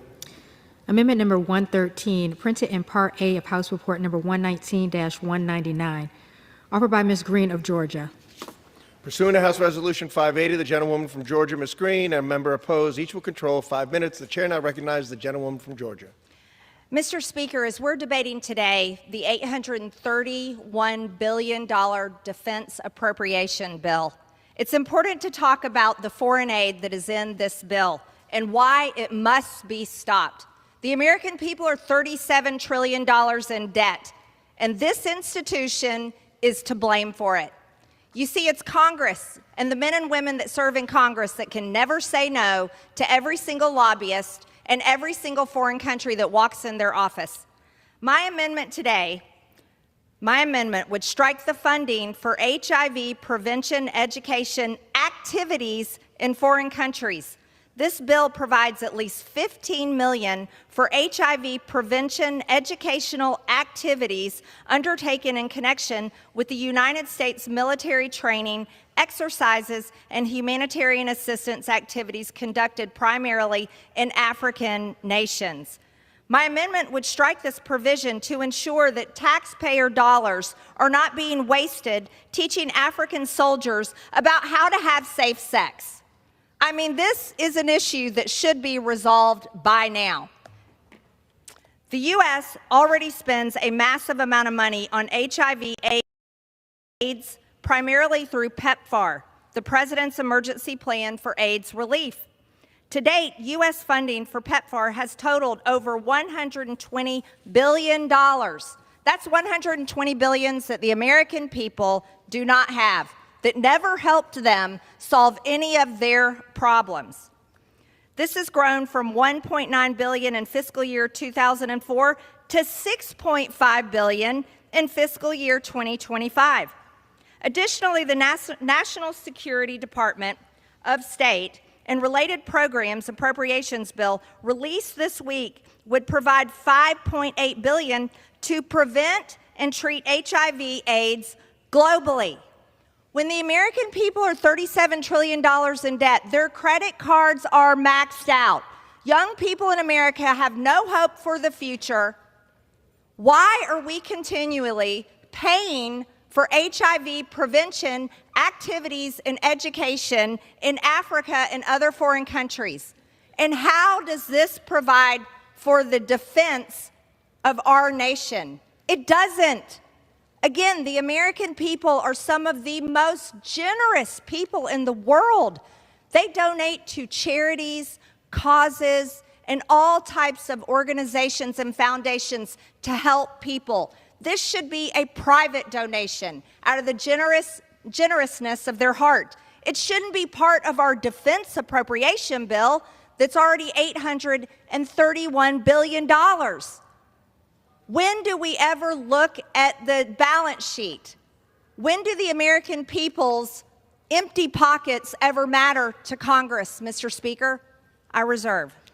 Gentlelady reserves. Gentlewoman from Minnesota is recognized. Thank you, Mr. Speaker. I rise in opposition to the amendment. The Department of Defense works with partner militaries around the world to advance regional stability and mutual security. These foreign military forces must be healthy and functional to effectively engage with our forces and support these missions. But the HIV/AIDS epidemic has a devastating impact on many countries, including on their militaries. It reduces readiness, units deployments become limited, it saps the morale and capabilities of the infected individuals and in their communities. DoD's HIV/AIDS prevention program pairs health and security assistance to provide care and treatment in concert with military training, exercises, and humanitarian activities. This amendment would eliminate a successful military-to-military HIV/AIDS prevention, care, and treatment efforts in more than 55 countries. In doing so, it would increase the burden, the risk for American forces, weaken global security by reducing the capacity of our partners' forces. And for these reasons, I will urge defeat of this amendment. And, Mr. Chair, I would like to yield Mr. Calvert 30 seconds. The gentleman is recognized. Thank you, the gentlelady. The amendment strikes $15 million for HIV prevention education activities undertaken in connection with the United States military training, exercises, and humanitarian assistance activities conducted primarily in African nations. This funding supports the Defense Health Program, and those funds are credited with scaling back AIDS epidemic in Africa. This program has long enjoyed support across party lines, and with that, I yield back. Gentleman yields back. Mr. Chair, I reserve. Gentlelady from Minnesota reserves. The gentlewoman from Georgia is now recognized. How much time do I have remaining, Mr. Speaker? Gentlelady has 2 minutes remaining. Thank you, Mr. Speaker. While the Defense Appropriations Bill funds $15 million for HIV prevention educational activities undertaken in connection with the United States military training exercises and humanitarian assistance activities conducted primarily in Africa, I want to talk about something that is plaguing Black Americans today. According to the Department of Education, 85% of Black students lack proficiency in mathematics and reading skills. That's appalling. That is a failure of our education system to Black Americans. But in the Department of Defense Appropriations Act, we're supposed to send $15 million to teach soldiers and teach them how to avoid getting AIDS? Isn't this already known? This has been going on for years and years and years, and we're having to pay for that? Why are the American people that are $37 trillion in debt having to pay for people in Africa, soldiers in Africa, to tell them how to avoid getting AIDS? When our own Black students here in America, 85% of them lack proficiency in mathematics and reading skills. which is extremely important for their success in their adult life. Furthermore, there are entire high schools in our cities where not a single student scores proficiently on a standardized test.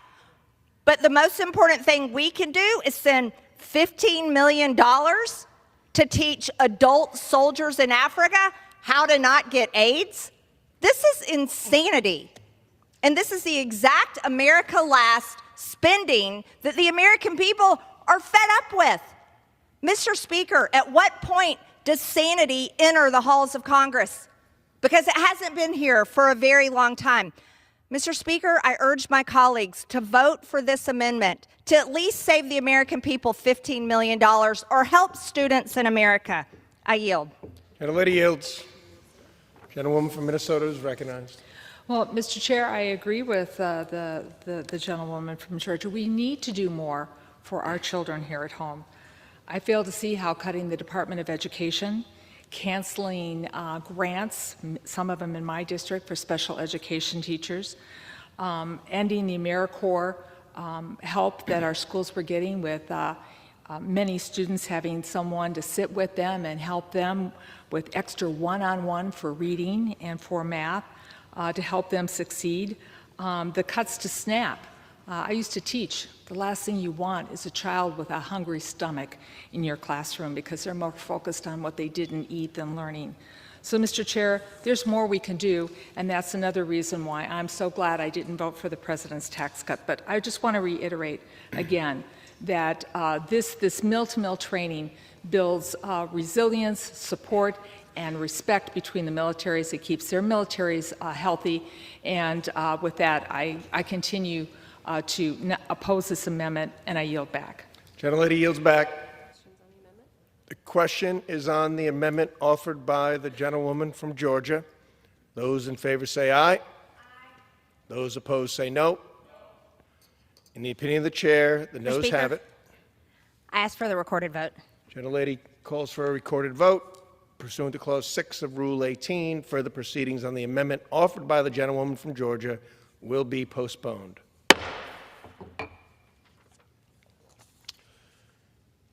It is now in order to consider amendment number 114, printed in Part A of House Report 119-199. For what purpose does the gentlewoman from Georgia seek recognition? Mr. Speaker, I have an amendment at the desk. The clerk will designate the amendment. Amendment number 114, printed in Part A of House Report number 119-199, offered by Ms. Green of Georgia. Pursuant to House Resolution 580, the gentlewoman from Georgia, Ms. Green, and a member opposed, each will control 5 minutes. The chair recognizes the gentlewoman from Georgia. Thank you, Mr. Speaker.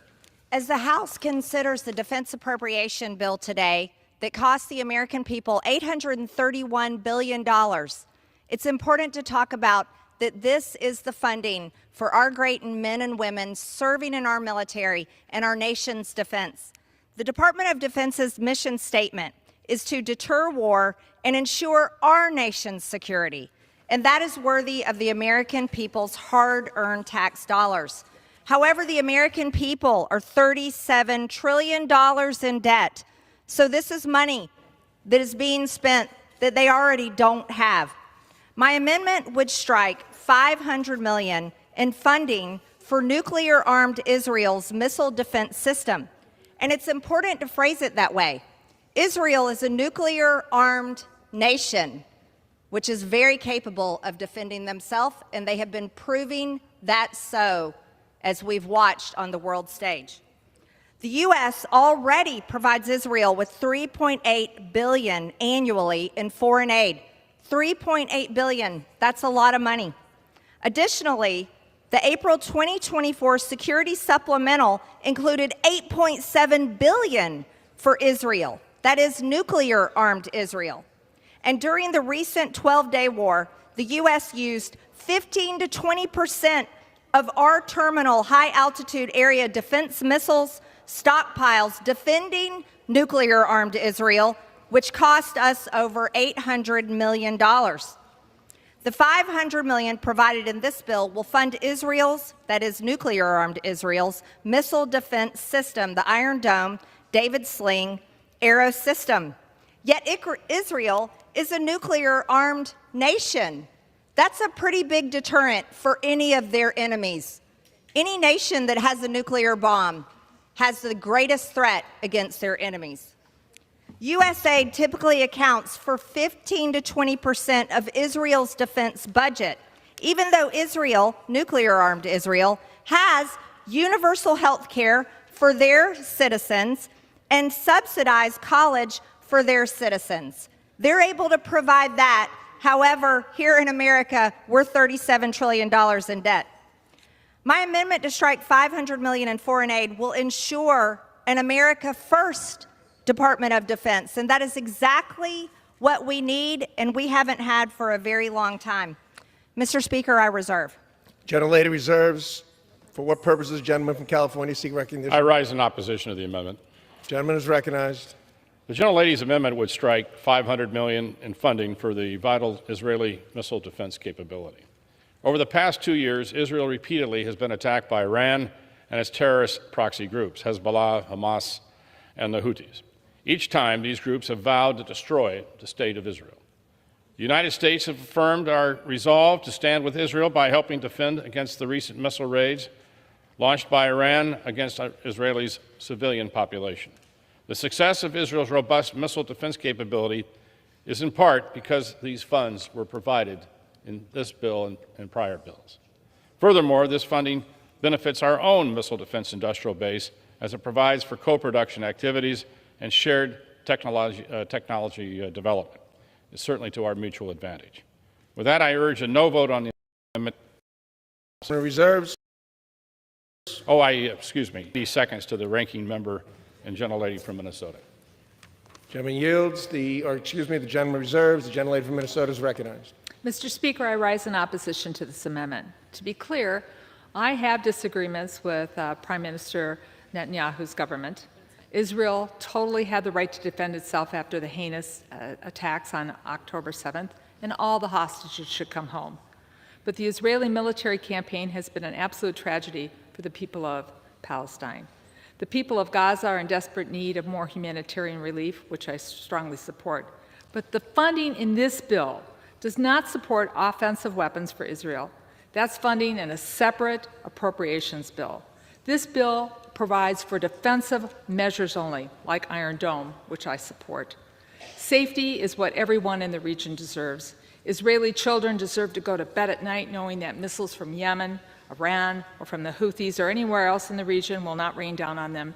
And Palestinian children deserve to go to bed at night knowing that their schools, their hospitals, and their homes will not be bombed. And that's what we all need to work towards, peace. I urge the defeat of this amendment, and I yield back. Gentlelady yields. Gentlewoman from Georgia is recognized. Thank you, Mr. Speaker. Israel is a nuclear-armed nation, and they're less than $400 billion in debt. They are quite a thriving and successful nation. Their economy is strong. They're doing a great job for their people. However, the United States, the American citizens, are $37 trillion in debt. Yet we're continuing to send hundreds of billions of dollars in foreign aid constantly to foreign countries. This has to end at some point. Our problems here at home for Americans and the American taxpayer that are paying for all of this have gotten too large. And I also want to point out that Israel bombed a Catholic church in Gaza, and that an entire population is being wiped out as they continue their aggressive war in Gaza. Now, we are heartfelt about the October 7th tragedy, that when people were killed, innocent people were killed.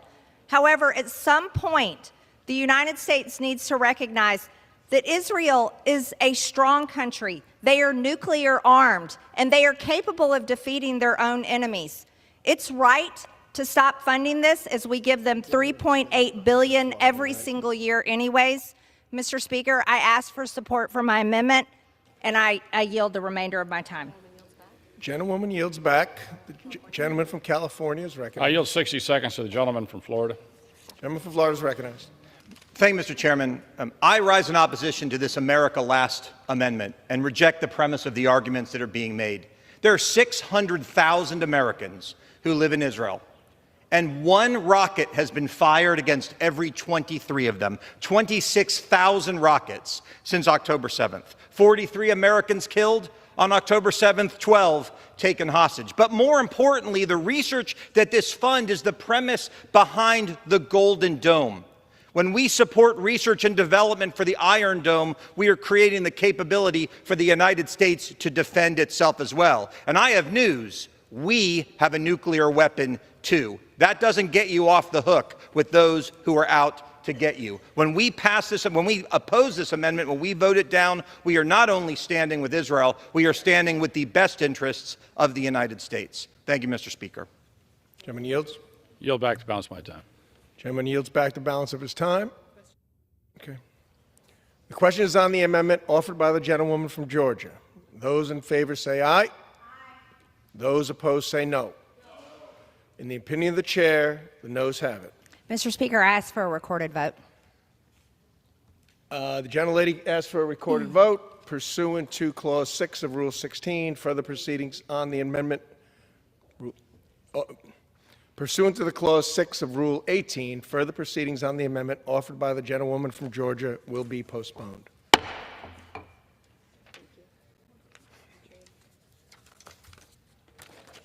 Thank you.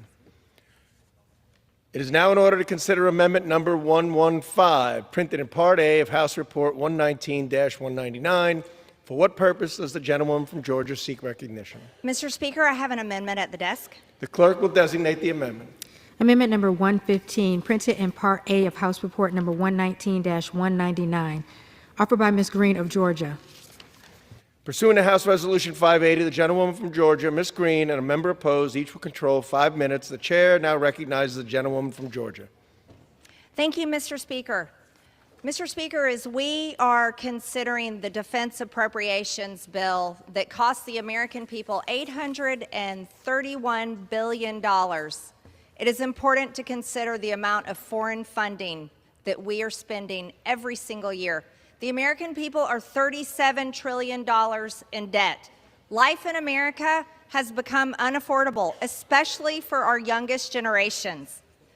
This amendment would strike $500 million in military assistance to Jordan. This bill provides up to $500 million in military assistance to support the armed forces of Jordan. However, our Department of Defense mission statement is to deter war and ensure our nation's security. My amendment would strike this provision to ensure that our defense appropriation bill funds only our military, not foreign militaries. Why does our Department of Defense appropriations bill continue to pay for other countries' militaries? Furthermore, the National Security, Department of State, and Related Programs Appropriations Bill released this week already provides for an additional $1.65 billion in aid to Jordan. So why are we giving them another $500 million in our appropriations bill for our Department of Defense? Congress has appropriated between $1.5 billion and $1.65 billion in economic and military aid annually to Jordan since 2018. Annually. We're already sending them billions and billions and billions of dollars as the American people continue to tumble further and further and further in a graveyard of debt. $37 trillion is a debt that we don't think we'll ever be able to claw our way out of. However, it's this institution and the irresponsible continued spending year after year after year that continues to enslave the American people in debt. At what point do our military bases in the Middle East and around the world make our country safer? In America today, there are still hundreds of the American people dying every single day from fentanyl that has come from China, and the cartels create and depress pills and other drugs and smuggle into our country. It's time to put the American people first, Mr. Speaker, and it's time to finally consider the drastic amount of spending that we spend every single year in foreign aid. Mr. Speaker, I reserve. Gentlelady reserves. Gentleman, for what purposes, gentleman from California? I rise in opposition to the gentlelady's amendment. Gentleman is recognized. Jordan remains an indispensable ally in an extremely dangerous region. Our partnership with the Kingdom of Jordan is critical both to the regional and U.S. and national security. We must continue to ensure Jordan can counter extremist terrorist threats, have the resources necessary to continue their role as the linchpin in the region. With that, I urge a no vote on the amendment and reserve the balance of my time. With that, I yield 90 seconds to the ranking member and the gentlelady from Minnesota. Gentlelady is recognized. Thank you, Mr. Speaker. I rise in opposition to the amendment. Jordan's a long-standing, reliable ally in the region, as the chair pointed out. And when there's any type of incident in the region, our national security officials, from CENTCOM generals to diplomats, first contact that they make is to get the temperature of the region from their Jordan counterparts. The United States and Jordan have, since 1996, a status of force agreements and a 2006 acquisition and cross-service training agreement, and a 2021 defense cooperation agreement. This is a 30-year stability built relationship in the Middle East with an Arab partner, and we need to nurture and maintain it. We've deployed military personnel to Jordan to support operations that defeated ISIS, to enhance Jordan's security, and to promote regional stability. Jordan air bases have been particularly important for U.S. to conduct intelligence, surveillance, and target acquisition, and reconnaissance missions in Syria and Iraq. Just 2 weeks ago, our U.S. Central Commander traveled to Jordan, where he met with the chairman of the Jordan Joint Chief of Staff and key staff. They discussed the evolving security situation in the region, the deepening bilateral defense relationship between the United States and Jordan, and further expand in the military-to-military relationship between Jordan's armed forces and ours. This partnership continues to serve as a steadfast, capable, strategic partner for peace and stability in the region, and we need strong allies. Jordan's been and continues to be one of our strongest, and for this reason, I oppose this amendment. I ask my colleagues to do the same, and I yield back. Gentlelady yields back. Gentlewoman from Georgia is recognized. Thank you, Mr. Speaker. With the American people $37 trillion in debt, and we are weighing whether we should send another $500 million to Jordan after they have already received $1.65 billion in another appropriations request, and they receive already another $1.65 billion every single year from the American taxpayer who can hardly afford to pay their bills. Let's talk about America's veterans. You know, for the past several decades, we have men and women in our country, great men and women, who served in our military, but yet were shipped over to some foreign war in the Middle East. That didn't defend America's border. Our border continued to be overrun by foreign people from all over the world. But they were sent over there to fight for our freedoms, and you know what they came home with? They came home with physical injuries that they have to live with the rest of their life, and they came home with PTSD and mental injuries that they live with for the rest of their life. And unfortunately, they have a suicide rate of over 22 a day. Over 6,400 veterans committed suicide in 2022, and 32,000 veterans were homeless in 2024. Yet the debate is about sending another $500 million for the defense of Jordan, and that's a country I guarantee you most Americans can't even find on a map. But most Americans have a veteran in their family or their friends that suffers every single day from this country's continued pursuit of foreign wars and funding foreign wars. Mr. Speaker, enough of the foreign aid and foreign wars and funding for the security of foreign borders that have nothing to do with our own borders and our own American people and the $37 trillion in debt that's killing us. Mr. Speaker, I ask my colleagues to support my amendment, and I yield the remainder of my time. Gentlelady yields. Gentleman from California. Gentleman from California yields. The question is on the amendment offered by the gentlewoman from Georgia. Those in favor say aye. Those opposed say no. In the opinion of the chair, the noes have it. I ask for the recorded vote. Gentlelady asks for a recorded vote. Pursuant to Clause 6 of Rule 18, further proceedings on the amendment offered by the gentlewoman from Georgia will be postponed. It is now in order to consider amendment number 116, printed in Part A of House Report 119-199. For what purpose does the gentlewoman from Georgia seek recognition? Mr. Speaker, I have an amendment at the desk. The clerk will designate the amendment. Amendment number 116, printed in Part A of House Report number 119-199, offered by Ms. Green of Georgia. Pursuant to House Resolution 580, the gentlewoman from Georgia, Ms. Green, and a member opposed, each will control 5 minutes. The chair recognizes the gentlewoman from Georgia. Mr. Speaker, as we're considering the Department of Defense appropriations of 2025 that is going to cost the American people $831 billion, my amendment would be that none of the funds made available in this act may be used for the assistance to the Ukraine war. This is a war that has nothing to do with America. Ukraine is not a NATO member nation, and it is not the American people's responsibility to pay for this war, and it's not the American military's responsibility to fund it. My amendment would ensure that no further resources will be sent to Ukraine.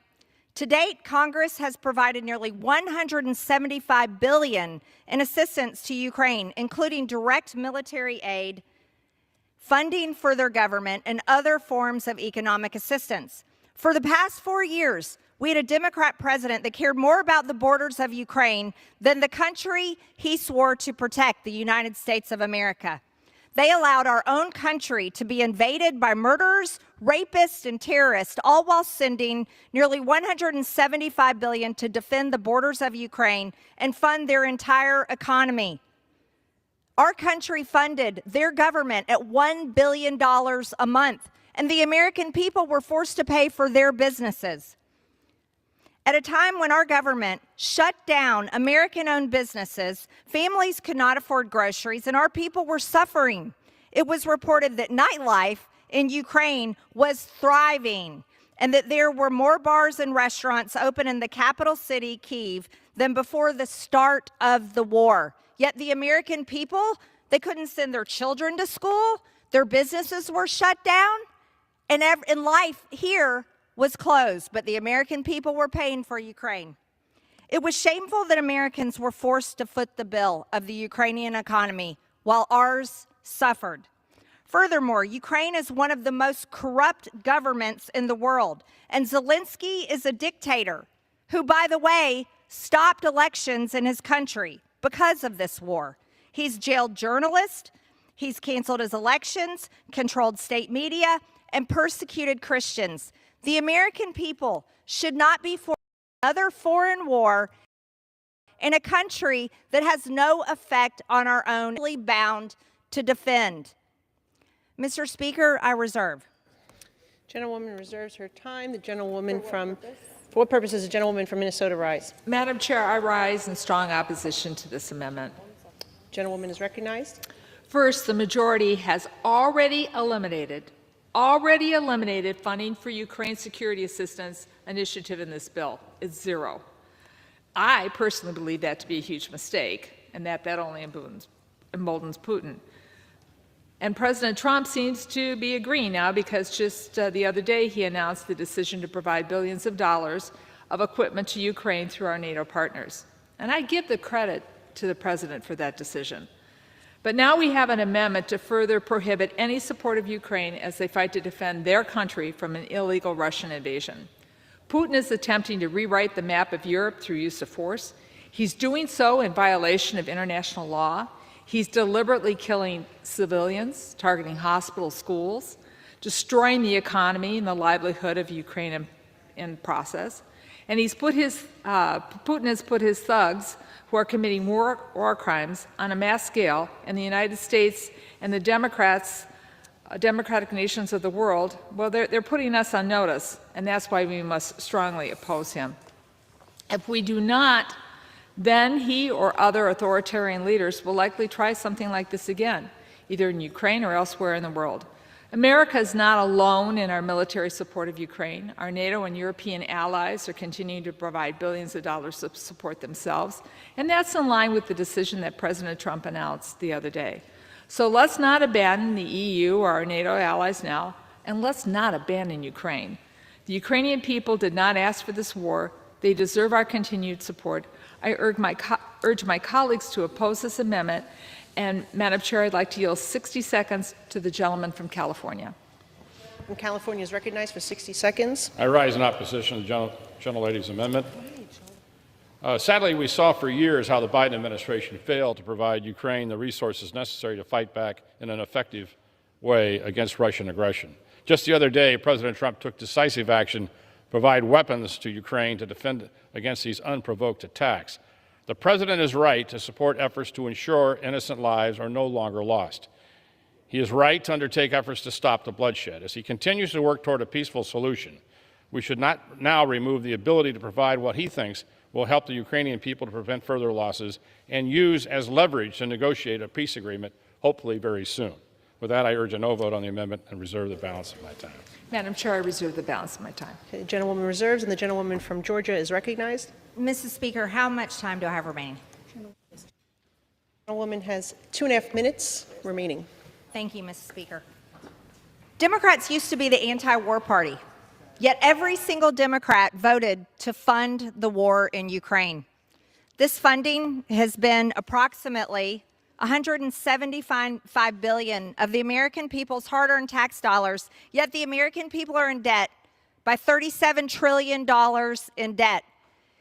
It's said that the Ukrainian people didn't ask for that war. Well, the American people didn't ask for this debt. And the American people are not obligated to defend every single country around the world.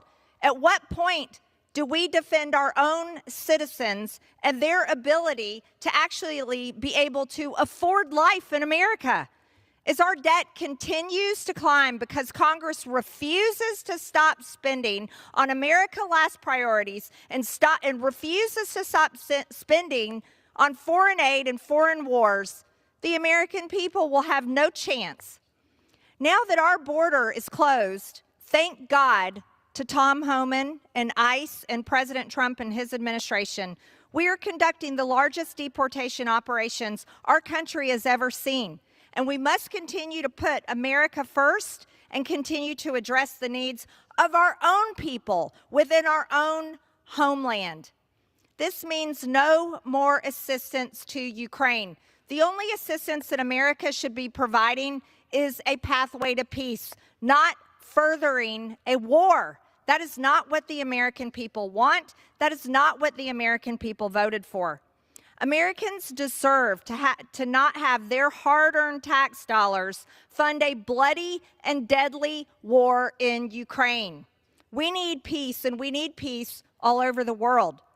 This is an unwinnable war in which Americans are footing the bill, and it's resulted in mass casualties in both nations. Americans don't want to pay for murder.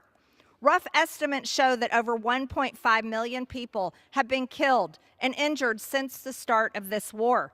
A Ukrainian assessment earlier in 2024 placed Ukrainian troop losses at 80,000 killed and 400,000 wounded. Estimates from June of this year show that approximately 1 million Russian soldiers have been killed or wounded. These are people's sons. These are people's brothers, their cousins, their husbands. And an entire generation of Ukrainian men are being wiped out, and so are Russian men. This isn't something the American people should pay for. Thank you, Ms. Speaker. Gentlewoman from Minnesota is recognized. Thank you, Madam Chair. Once again, I just want to stress to the body, and I believe this is a huge mistake, but the majority has already eliminated any funding for Ukraine security assistance initiative in this bill. So the amendment accomplishes not cutting any funding.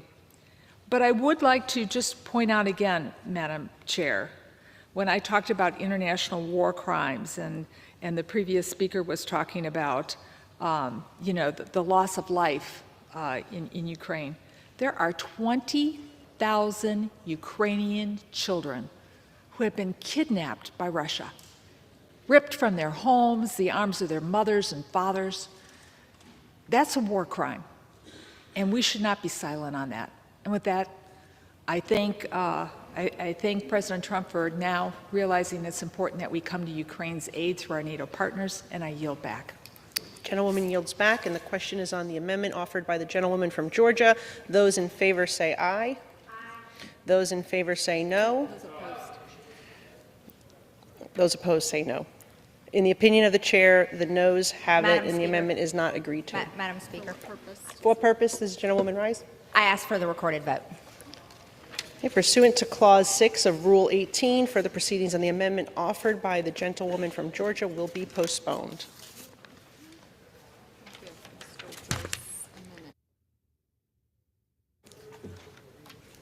Whose amendment is it?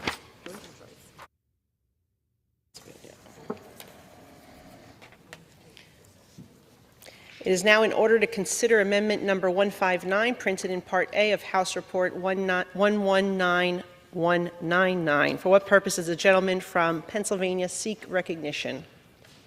Madam Chair, I have an amendment at the desk. The clerk will designate the amendment.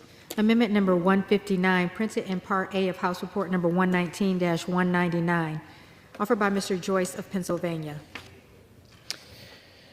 Pursuant to House Resolution 580, the gentleman from Pennsylvania, Mr. Joyce, and a member opposed, each will control 5 minutes, and the chair recognizes the gentleman from Pennsylvania. Thank you, Madam Chair. I rise today to speak in support of amendment number 159 to provide funding for the purchase of heavy dump trucks, or HDTs, for the active Army, the Army National Guard, and the Army Reserve. While much of the focus of our FY26 defense appropriations bill is on weapons and on other defense materials, the tools that our military use to ensure that the infrastructure is in place to support our service members are just as critical to our nation's success. HDTs are necessary for the construction and the maintenance of supply routes, airfields, helipads, and logistical facilities in both combat and non-combat zones. Currently, our military is forced to rely on an outdated and an unreliable fleet of trucks. Upgrading these vehicles will provide our service members with up-to-date safety features such as blindside detection, collision avoidance, and anti-lock brakes that are common in most modern vehicles. Additionally, modernization of the fleet will also accommodate armored ballistic cabs, vitally critical for protecting our warfighters. Not only will this amendment ensure that our service members can utilize modern technology when the building of the infrastructure that our warfighters rely on, but also puts millions of dollars into local economies throughout our country. Communities across the United States, from my home state of Pennsylvania to Minnesota, play a vital role in supporting the HDT industrial base. And this amendment will continue to support the hardworking Americans who build these trucks. I urge my colleagues to support this common sense amendment to ensure that our service members have the most up-to-date technology to support our war fighters. Madam Chair, I reserve. The gentleman reserves. Does anyone seek time in opposition? Seeing none. Madam Chair, to my colleague from Pennsylvania, Mr. McKenzie, for as much time as he might consume. The gentleman from Pennsylvania is recognized. Madam Chair, I rise to support this amendment by my colleague from Pennsylvania, which increases funding by $30 million for the procurement of the Army's heavy-duty trucks and offsets it with a $30 million reduction to future tactical unmanned aircraft system development. While that development remains important, the Army's heavy-duty trucks are critical to current operational needs. These trucks are manufactured by companies like Mack Defense in Allentown, Pennsylvania. I've had the opportunity to tour that facility and see firsthand how this facility provides well-paying jobs in our community, at the same time reinforcing the strength of our nation's defense industrial base. This amendment delivers the tactical vehicles our troops rely on that are built by, a critical manufacturer right in the Lehigh Valley.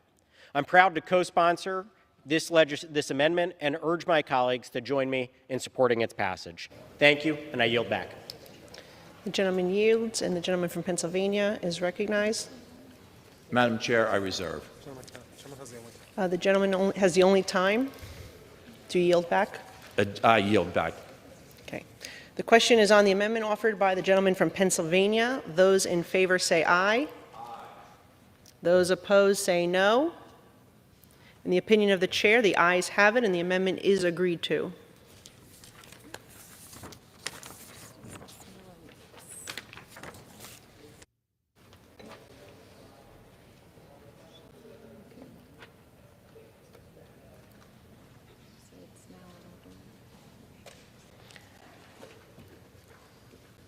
It is now in order to consider amendment number 221, printed in Part A of House Report 119-199. For what purpose does the gentleman from Iowa seek recognition?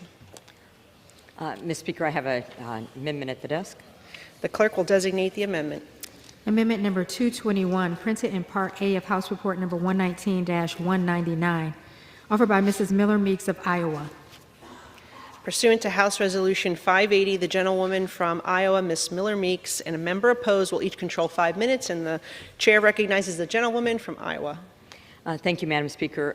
America's war fighters rely on more than courage and training. They rely on an uninterrupted supply of expertly manufactured weapons, parts, and ammunition. That lifeline begins with our Army arsenals. My amendment to the Department of Defense Appropriations Act protects that lifeline by prohibiting any federal funds from being used to reduce the workforce at Rock Island Arsenal, Joint Munitions Command, Army Sustainment Command, or any other active U.S. Army arsenal. Rock Island Arsenal is more than just a military installation. It's a critical node in our nation's defense infrastructure. Its civilian experts, many of them veterans, produce, repair, and innovate the equipment our troops depend on, from the front lines to the forward operating bases. Every rifle sight calibrated, every artillery shell inspected, and every 3D printed replacement part shipped from Rock Island shortens the time between a soldier's need and the answer that keeps that soldier alive. When rumors surfaced of workforce reductions at the island, I wrote to Secretary of the Army Driscoll, made a site visit with him, and spoke directly with the men and women whose skills cannot be replicated overnight. This amendment cements their mission readiness. It prevents talent loss, preserves irreplaceable know-how, and keeps our defense industrial base resilient against any adversary who hopes to see it weakened. In addition to being a pillar of our national defense, Rock Island Arsenal supports more than 15,000 jobs. Nearly half of those workers live in Iowa. It also contributes over $1.2 billion annually to the economy of the Quad City regions. These are good-paying jobs that support families, grow our communities, and most importantly, provide the backbone of our military supply chain. As a 24-year Army veteran, I know how vital these arsenals are, not just to the military, but to the nation. This is about protecting readiness, protecting our military, and protecting America. And with the assurance of the chair that he will work with me to ensure that this amendment does what we intend it to do and continue to supply our military with the munitions they need, I will always fight for Rock Island Arsenal and the men and women in uniform and out who power its mission and protect our nation. And with the hope of the chairman, I reserve. The gentlewoman reserves. The gentleman, for what purpose does the gentleman from California rise? Just to state from the gentlelady that certainly look forward to working with her as we move forward with this legislation to make sure that we have the right type of language that would not. Gentleman claim time in opposition. I'll claim time in opposition, but not the intent of the Without objection. But what I'm going to do is work with the gentlelady as we move forward on this legislation to make sure that we don't have any unintended consequences in the language. And so we'll do that as we move this legislation forward. And I appreciate the gentlelady withdrawing the amendment. Does the gentleman yield back his time? I reserve back. I yield back my time. Thank you. The gentleman The gentlewoman from Iowa is recognized. With the assurance that the chairman and I will work together, I withdraw the amendment and I yield. She's withdrawing. The amendment has been withdrawn.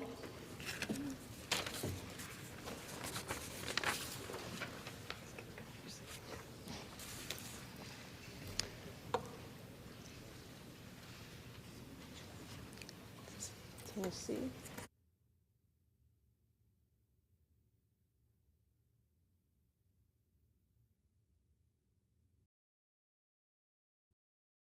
Now in order to consider amendment number 248, print report 119-199.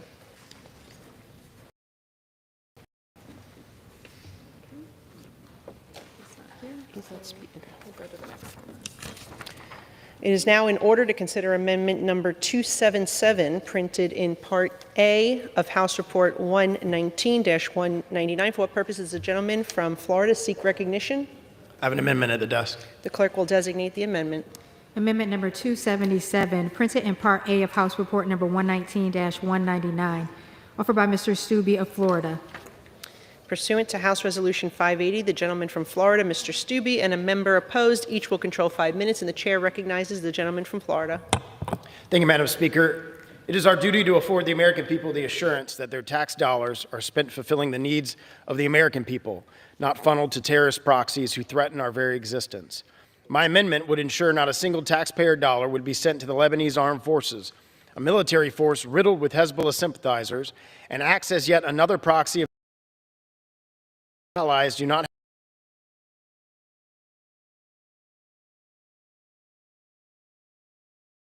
launched countless attacks upon our ally Israel. In the past year alone, Hezbollah has indiscriminately launched nearly 2,000 missiles into Israeli territory, attempting to replicate the horrific atrocities that occurred on October 7th.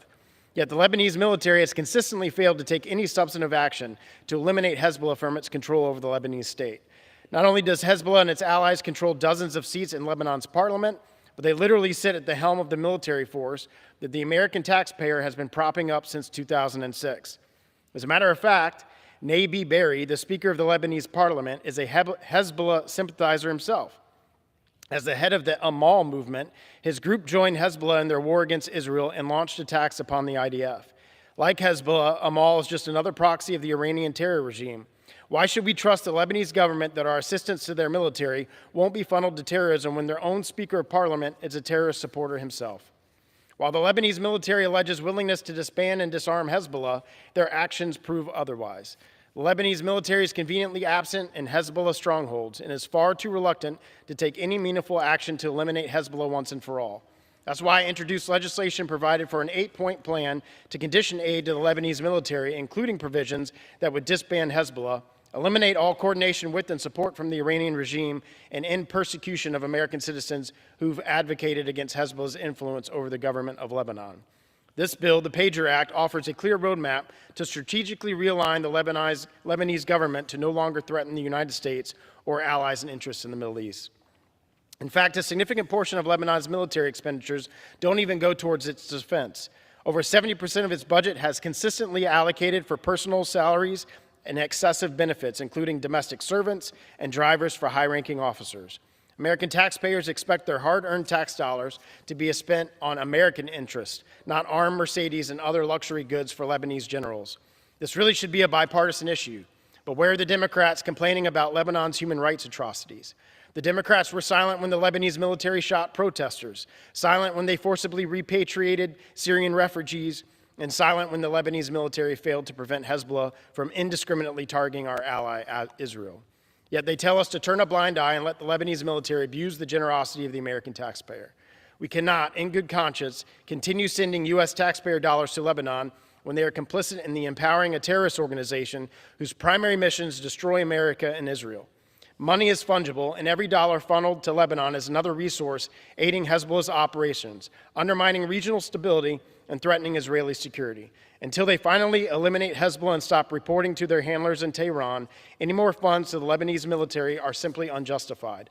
I encourage my colleagues to recognize this pressing danger that exists within my amendment. For what purpose does the gentleman from California seek recognition? Madam Chair, I claim the time in opposition. The gentleman is recognized. Madam Chair, I'll yield time to my colleague from Illinois first. The gentleman from Illinois is recognized. Thank you, Madam.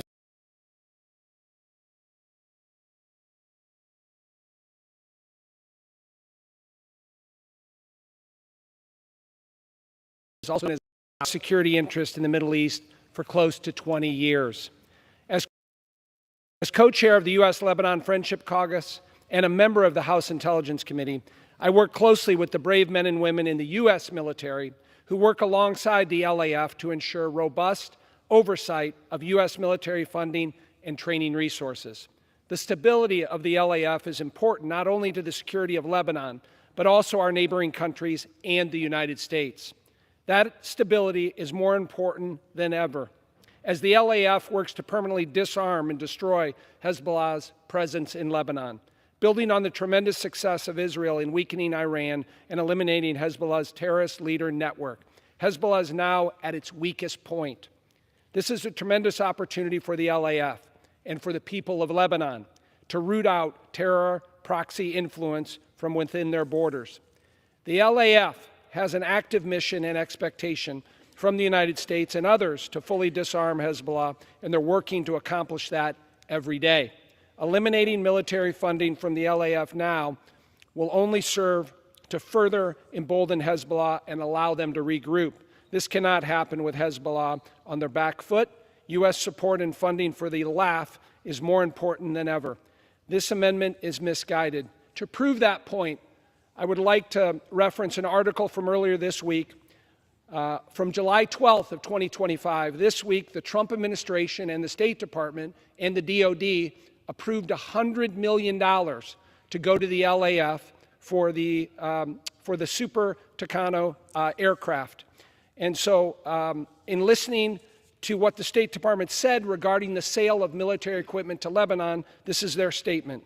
The proposed sale will support the foreign policy and national security of the United States by improving the security of our partner country, Lebanon, that continues to be an important force for political stability and economic progress in the Middle East. And I would like to insert this article dated July 12th of 2025 for the record, which shows that the current Trump administration supports military funding to the LAF. I oppose this misguided amendment, and I yield back. The gentleman's request will be covered by general leave. I reserve. And gentleman reserves, and the gentleman from Florida is recognized. How much time I have remaining? A minute and a half remaining. I reserve. Gentleman reserves, and the gentleman How from much California is time do I have? recognized. 2.5 minutes remaining. I'm prepared to close. Okay, the gentleman is recognized. Madam Chair, the gentleman from Florida is entitled to his opinion. It's an opinion he's brought to us not once, but multiple times. Each time this body has voted down on a broad bipartisan basis this amendment. There's a reason for that, Madam Chair. It has been voted down repeatedly because, in fact, it is misguided and it relies on facts that simply aren't facts. I don't know about the author of this bill, where he got it, but I can tell you this. I've stood in Lebanon with our special forces who are training and working on a constant basis with the LAF. I have stood in Lebanon and seen the destruction of Hezbollah caches, massive amounts. But more than that, I've met with our ally Israel, and in conversation with Prime Minister Bibi, I asked, should we continue to give money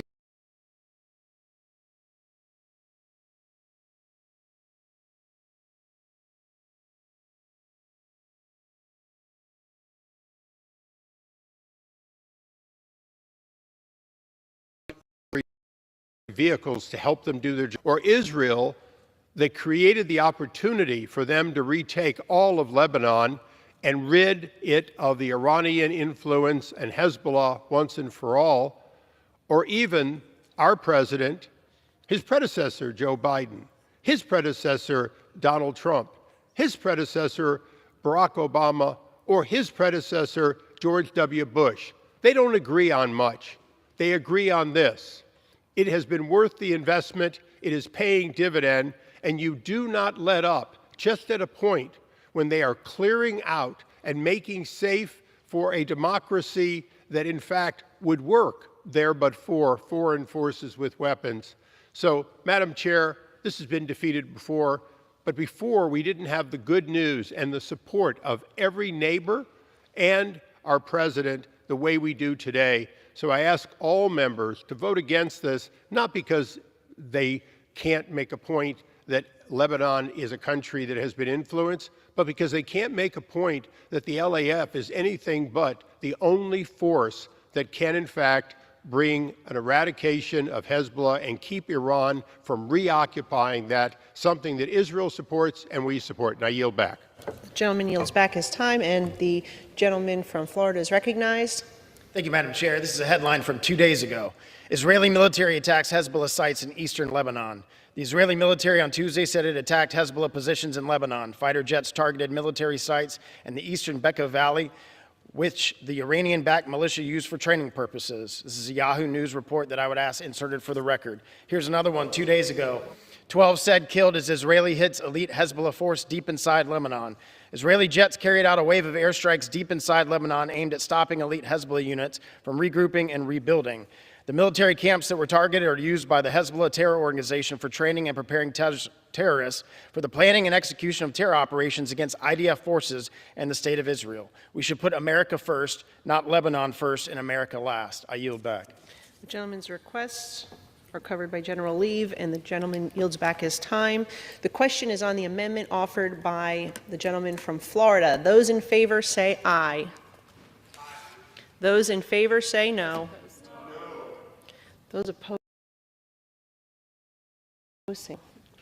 Of the chair, the noes have it. The amendment. 6 of rulings on the amendment offered by the gentleman from Florida will be postponed. Madam Chair, I ask for a recorded vote. Yes.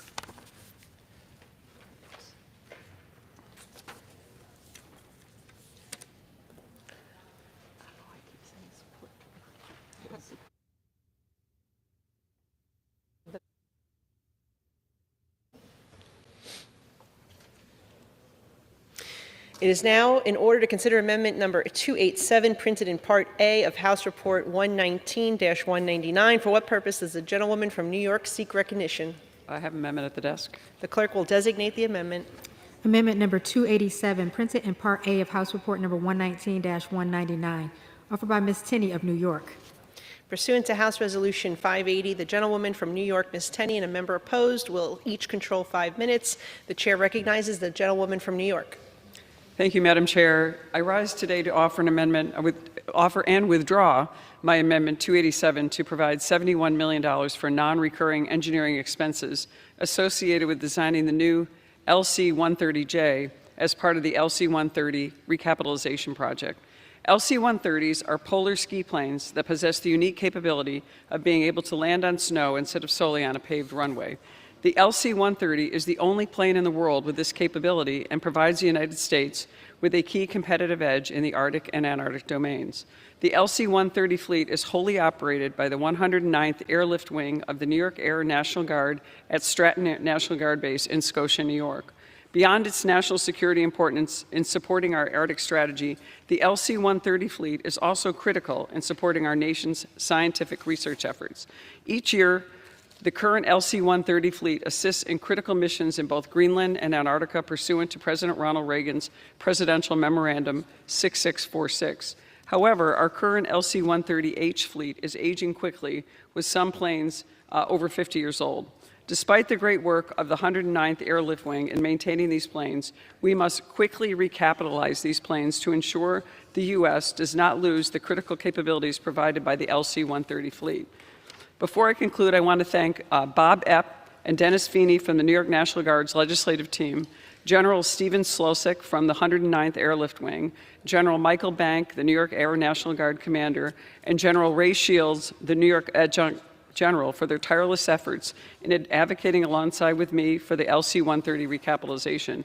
Last year, with the help of these individuals and Chairman Calvert, we were able to secure $29 million in the FY25 CR spend plan for the Department of Defense for these non-recurring engineering expenses.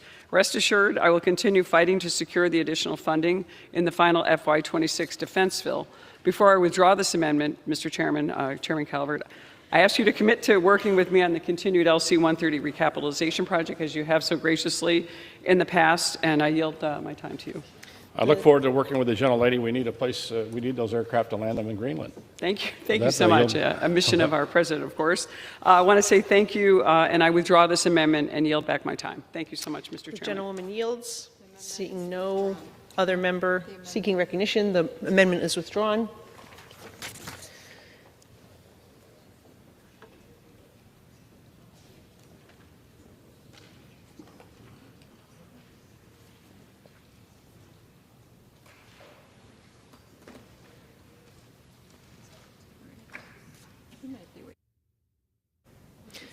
It is now in order to consider amendment number 293, printed in Part A of House Report 119-199. For what purpose does the gentleman from Wisconsin seek recognition?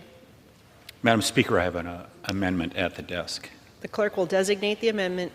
Amendment number 293, printed in Part A of House Report number 119-199, offered by Mr. Tiffany of Wisconsin. Pursuant to House Resolution 580, the gentleman from Wisconsin, Mr. Tiffany, and a member opposed will each control 5 minutes, and the chair recognizes the gentleman from Wisconsin. Mr. Chairman and Madam Speaker, my amendment would prohibit the Department of Defense from creating, procuring, or displaying any map which depicts Taiwan as a part of the territory of the People's Republic of China. The House approved a similar amendment as part of the State Department Appropriations Bill last Congress, and today's amendment would simply extend this policy to the Department of Defense. This is not a controversial amendment, since all of us know that Taiwan is not, nor has it ever been, part of Communist China, even for a single day. The people of Taiwan elect their own leaders, deploy their own armed forces, conduct their own foreign policy, and maintain their own trade agreements with other countries. By every measure, Taiwan is a sovereign, democratic, and independent nation, and any claims to the contrary are simply false. Since the 1970s, America's so-called One China policy has acknowledged Beijing's unsubstantiated claims over Taiwan. This is an antiquated and dishonest policy, and it is one that we should abandon. While my amendment will not end that misguided policy, it will at least require that the maps that we use reflect a simple reality. China is China, Taiwan is Taiwan. I ask for a yes vote on my Honest Maps amendment, and I reserve the balance of my time. The gentleman reserves. For what purpose does the gentlewoman from Minnesota seek recognition? Madam Chair, I rise in opposition to this amendment. The gentlewoman is recognized. I understand why the gentleman from Wisconsin is offering this, and I don't agree with the spirit in which it's being offered. But the Department of Defense and the administration of this Congress and myself, I've been pretty clear on my opposition of the unwelcome assertions of China's control over Taiwan. As a former social studies teacher, geography was part of what I would teach. I would never use in my classroom display a map showing rightly that China is in possession of Taiwan. But let me take the teaching just one step farther. This amendment would prevent the Department of Defense from buying or displaying a map that shows how China views itself in the world, how China is putting out mis and disinformation on what they think the world should look like according to them.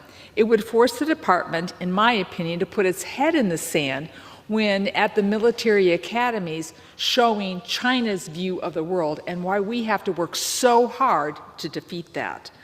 So I hope we can all agree it's important to know what our allies and our adversaries are thinking, that we have adults at our military academies that can sort out the difference and see the differences in the maps. And as a geography teacher and a person who used to use maps, that is my only opposition to the gentleman's amendment. I know what he's getting at. I don't disagree with it, but sometimes you have to have what your enemy and how they view the world and what they're showing the world in juxtaposition for how we view the world and how Taiwan needs to remain independent. Congress and the Department should focus our time and energy on being clear about China with respect for international boundaries and rule of law. So I just, as a geography teacher, I had to say something. And with that, I'm just going to yield back. I thank the chair. The gentlelady yields back her time, and the gentleman from California is recognized. Oh, the gentleman from Wisconsin is recognized. You're going to yield me time. I will yield the chairman. The gentleman from California is recognized. I certainly rise in support of the amendment. The amendment prohibits the expenditure of funds to create, procure, or display any map that depicts Taiwan as part of the territory of the People's Republic of China. Let's be clear. Taiwan is not a part of the People's Republic of China. We should not appease the desires of the Communist Chinese leadership by pretending that it is. Our map should accurately reflect this reality. I urge my colleagues to support the amendment, and I yield back the balance of my time. The gentleman yields, and the gentleman from I Wisconsin reserves his time. He's the only one that controls time. I would like to yield 1 minute to my friend from Arizona, Mr. Biggs. The gentleman from Arizona is recognized for 1 minute. Thank you. Taiwan's a great friend of the United States, and it's a unique friend to Arizona. The CCP uses every tool it can, including undermine truth over sovereign territory. Congress should not fund anything that supports the CCP's disinformation efforts. And now is the time for strategic clarity with rising bellicosity coming from the CCP. We cannot allow for authoritarian regimes to dictate how our government communicates facts. And if we truly stand for freedom, sovereignty, and truth, then we must also stand with Taiwan. And this is one way to do so, and I yield back. The gentleman yields back his time, and the gentleman from Wisconsin is recognized. I'll just close by saying I appreciate the consistency by the gentle lady from Minnesota, because she said the same thing a couple years ago. But this body was excluded back in 1979 when the One China policy was implemented by President Carter, and it's up to this body to make sure it claims its rightful place in foreign policy when we have an issue like this before us. And she talks about the spirit of this amendment. I would say this amendment is issued in the spirit of freedom. And that is all that Taiwan is looking for, is to defend its freedom, and it should be able to do it. With that, I yield back. Gentleman yields back. The question is on the amendment offered by the gentleman from Wisconsin. Those in favor say aye. Those opposed say no. In the opinion of the chair, the ayes have it, and the amendment is agreed to. That underline really helps. Thanks. The chair understands that amendment number 303 will not be offered.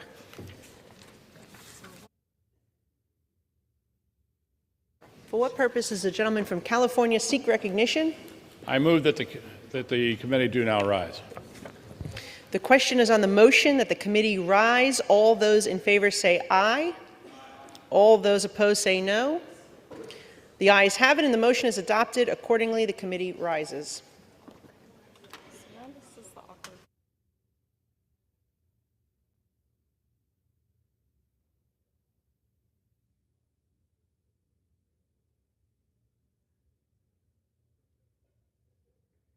Right now. Madam Chairwoman. Madam Speaker, the Committee on the Whole House on the State of the Union, having had under consideration H.R. 4016, directs me to report that it has come to no resolution thereon. The Chair of the Committee of the Whole House on the State of the Union reports that the committee has had under consideration H.R. 4016 and has come to no resolution thereon.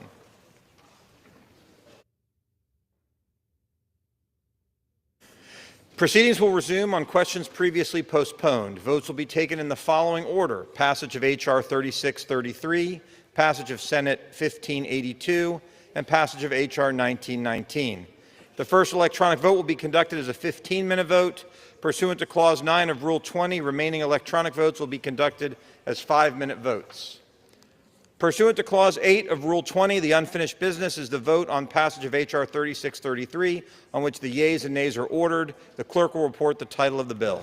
Union Calendar Number 134, H.R. 3633, a bill to provide for a system of regulation of the offer and sale of digital commodities by the Securities and Exchange Commission and the Commodity Futures Trading Commission and for other purposes. The question is on the passage of the bill. Members will record their votes by electronic device. This is a 15-minute vote.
appeals to your decency, with all appeals to your integrity, with all appeals to past jurisdiction and past precedent, why are you doing this?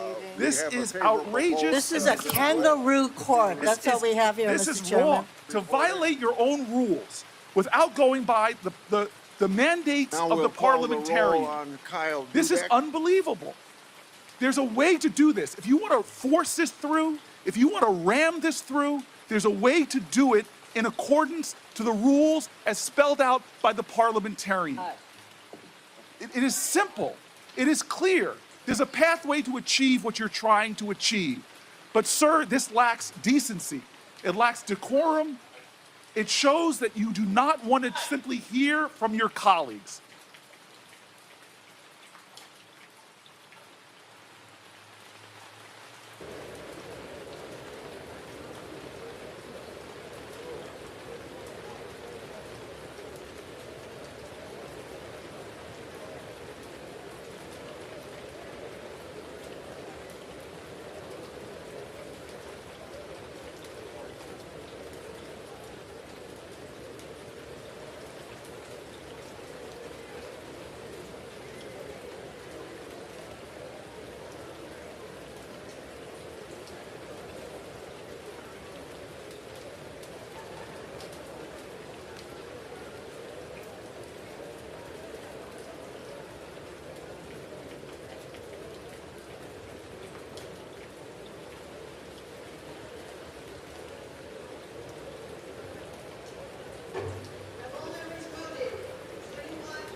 The ayes are 294 and the nays are 134. The bill is passed. Without objection, a motion is laid on the table. Pursuant to Clause 8 of Rule 20, the unfinished business and the vote on passage of Senate 1582, on which the yeas and nays are ordered, the clerk will report the title of the bill. Senate 1582, an act to provide for the regulation of payment stablecoins and for other purposes. The question is on passage of the bill. Members will record their votes by electronic device. This is 5-minute vote.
The ayes are 308 and the nays are 120.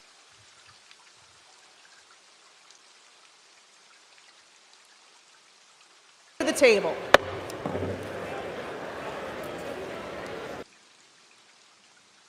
Pursuant to Clause 8 of Rule 20, the passage of H.R. 1919, on which the yeas and nays are ordered, the clerk will report the title of the bill.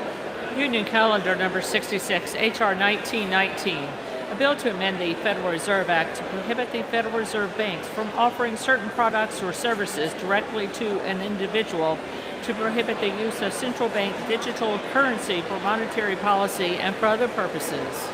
The question is on passage of the bill. Members will record their votes by electronic device. This is a 5-minute vote.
On this vote, the ayes are 219 and the nays are 210. The bill is passed. Without objection, a motion to reconsider is laid on the table.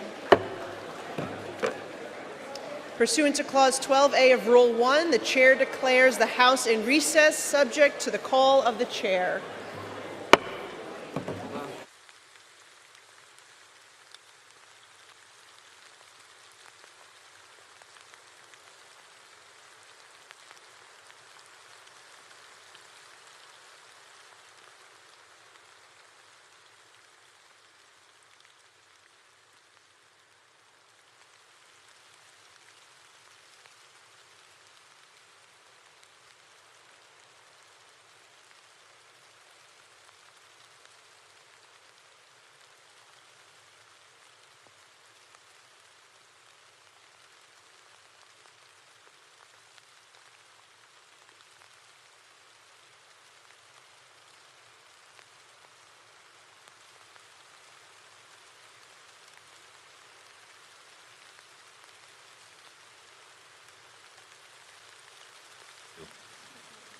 The clerk will report the nomination. Secretary.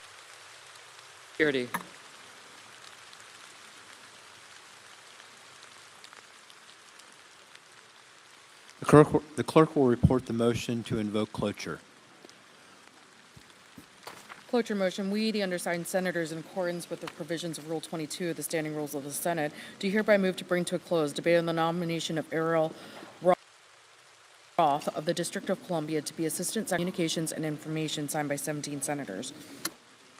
Under the previous order, the mandatory quorum call under Rule 22 has been waived. The question is it the sense of the Senate that the debate on the nomination of Ariel Roth of the District of Columbia to be Assistant Secretary of Commerce for Communications and Information shall be brought to a close? The yeas and nays are mandatory under the rule. The clerk will call the roll. Ms. Alsobrooks, Ms. Baldwin.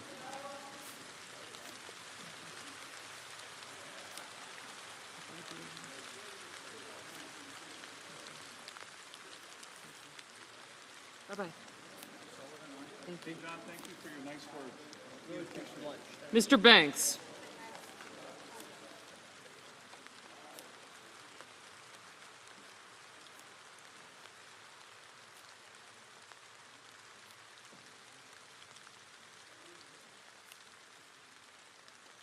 Mr. Barrasso, Mr. Bennett, Mrs. Blackburn, Mr. Blumenthal,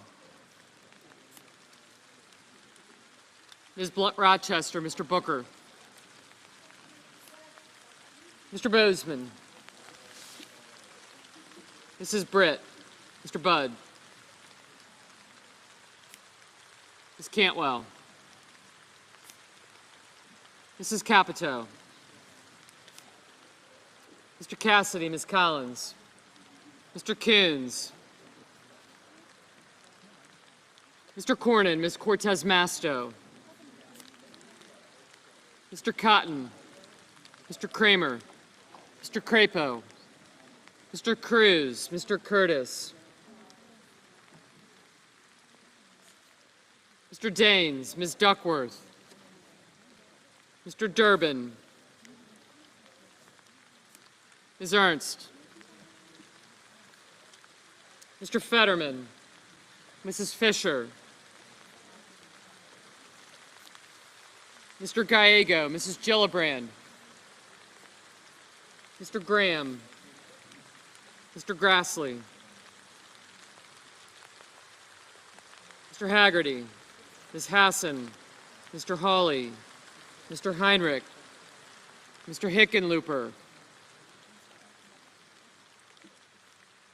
Ms. Hirono, Mr. Hoven,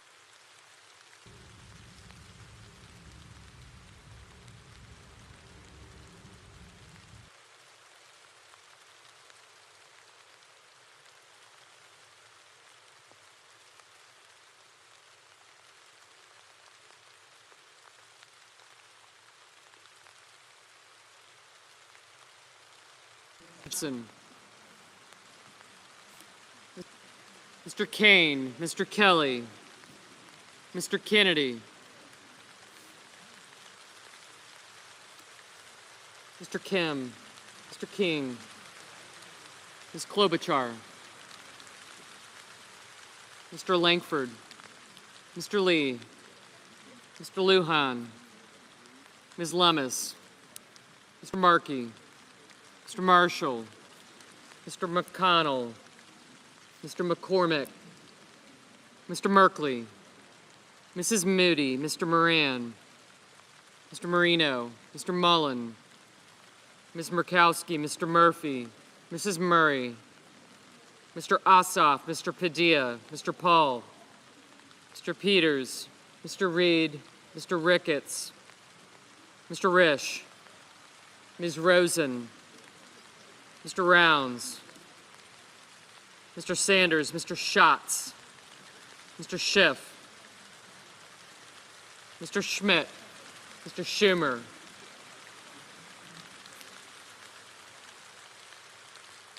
Mr. Scott of Florida, Mr. Scott of South Carolina,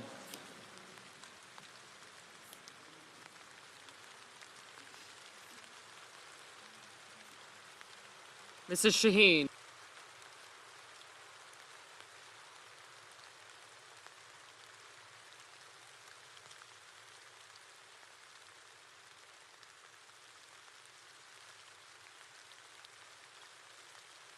Mr. Allen,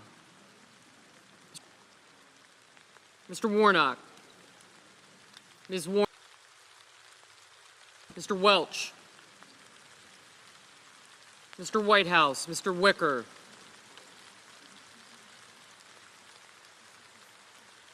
Mr. Wyden, Mr. Young,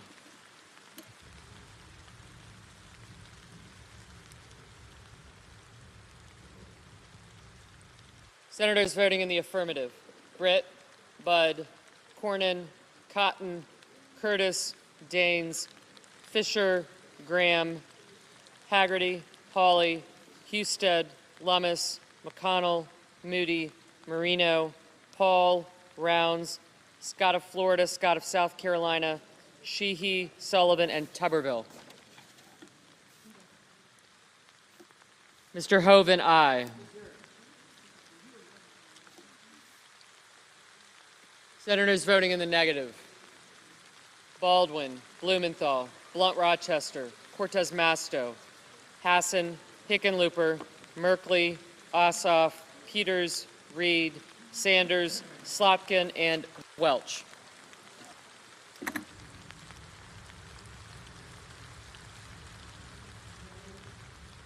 Mr. Schatz, no.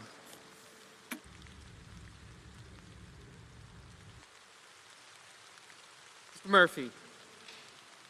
No. Ms. Hirono. No.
Marshall, aye.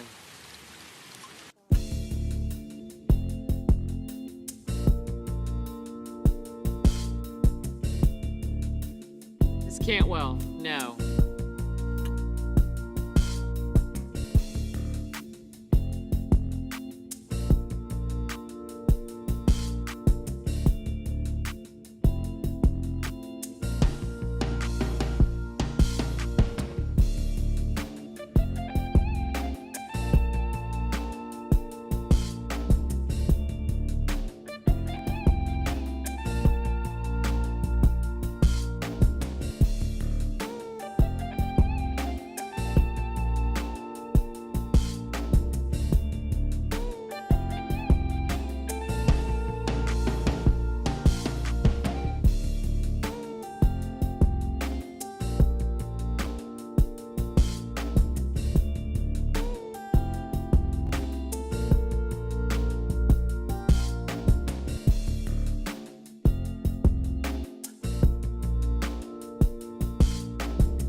Bennett, no.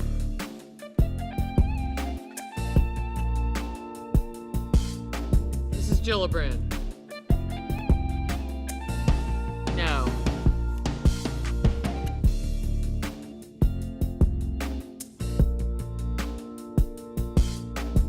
Mr. Kennedy, aye. Go ahead. No, I called on Charlie, but Deanna, you can go. Go ahead. The president said that he floated the idea of a special prosecutor in the Epstein case.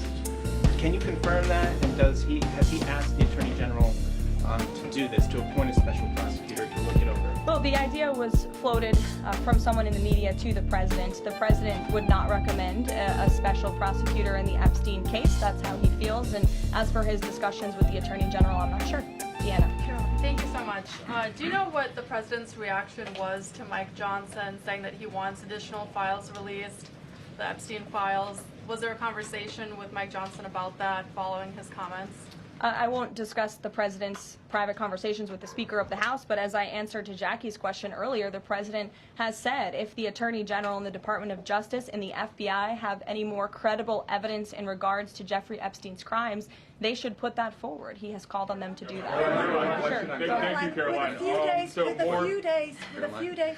I'll go to all of you, starting with the lady in the blue. Go ahead. With a few days to the August 9th deadline, how are the negotiations with Europe going? There's some sticking points. What are they? Can we expect a delay, or should we expect a deal soon? Well, I believe the deadline is August 1st.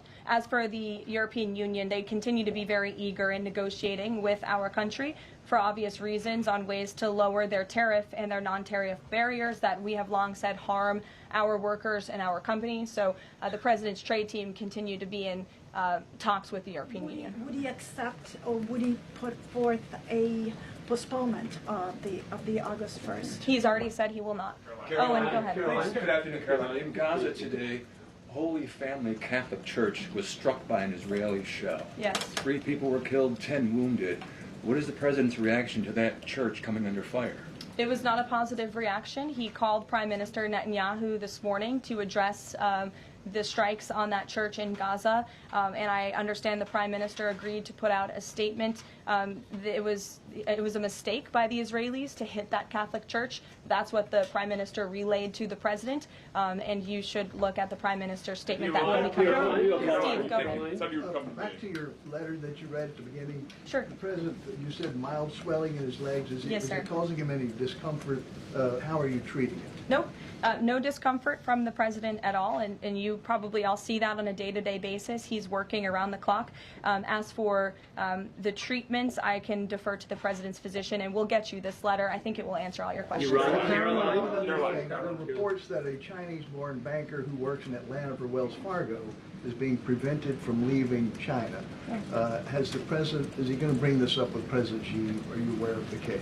I'm not aware of the case, but I'm sure our National Security Council team is. Steve, we'll get you some answers on that. Thank you, Caroline. The first is that President Trump said that the Attorney General only gave him a brief overview of what was Epstein files. Does he have knowledge or an understanding of what is in the files related to Epstein that have not been released?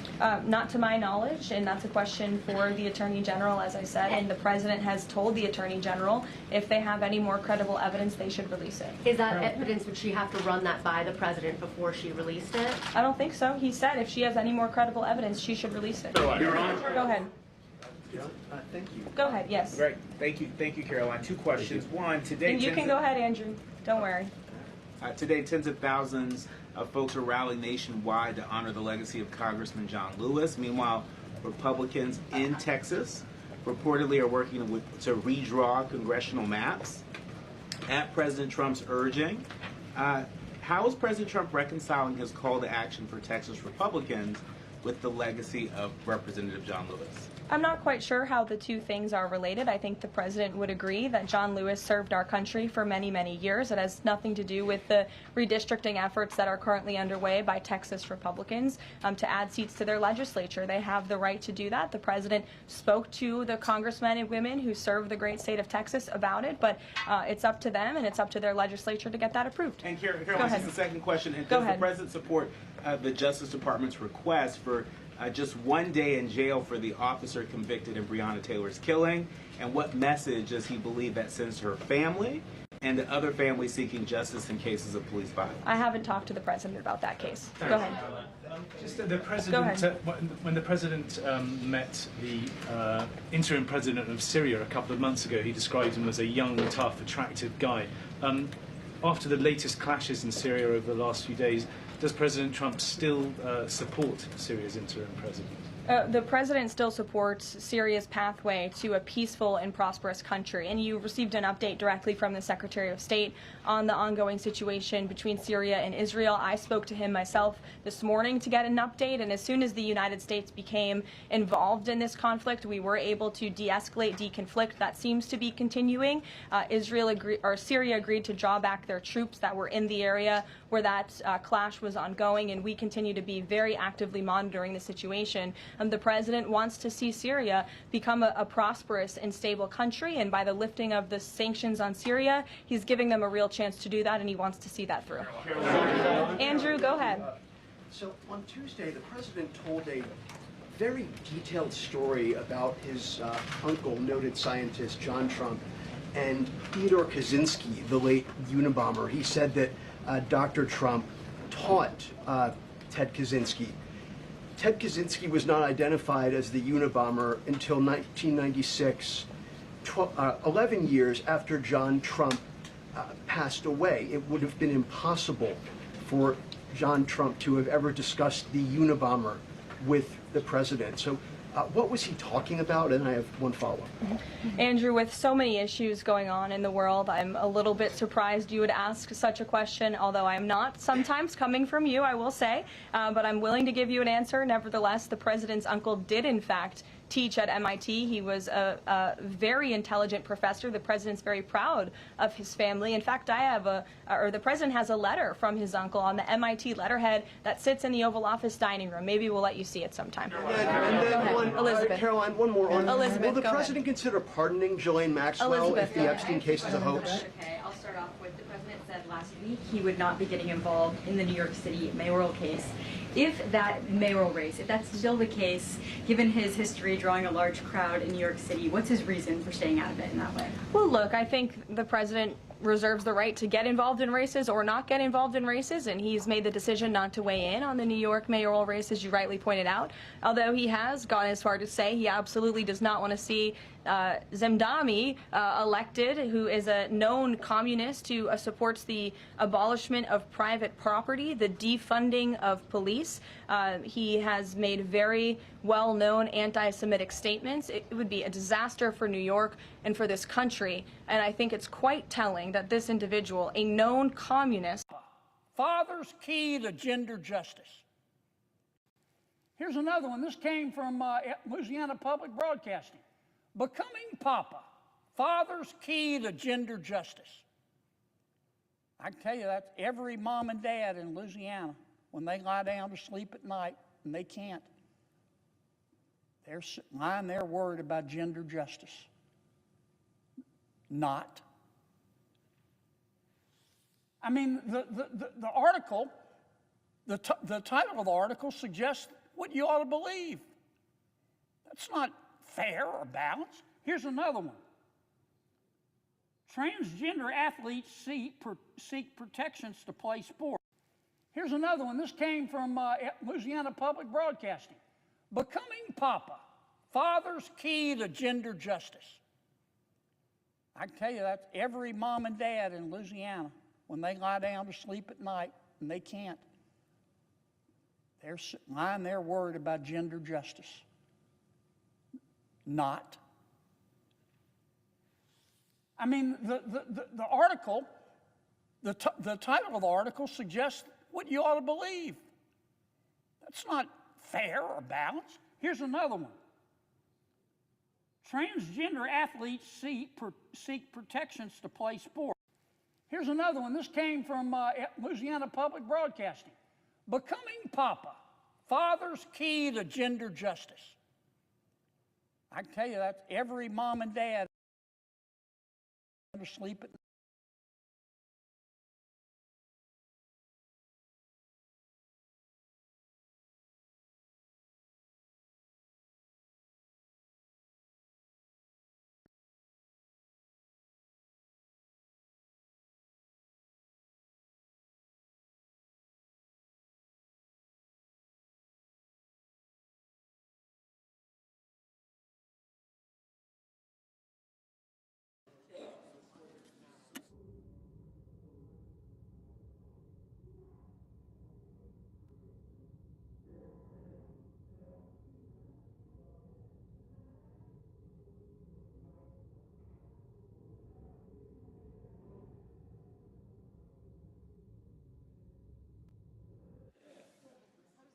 Thanks.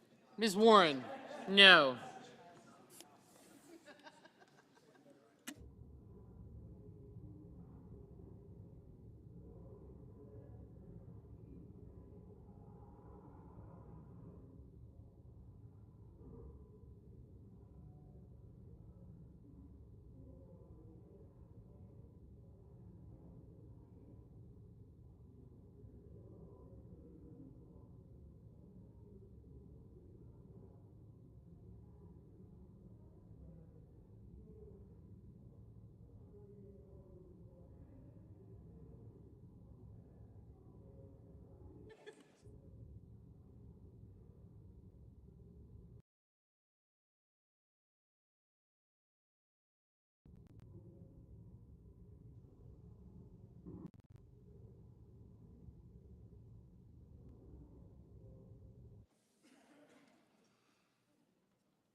Mr. Van Hollen? No. Ms. Murkowski? Aye. Ms. Klobuchar? No.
Mrs. Capito?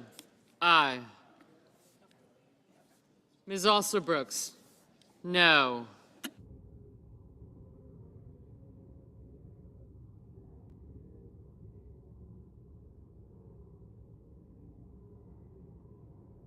Mr. Lujan? No.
Mr. Ricketts? Aye.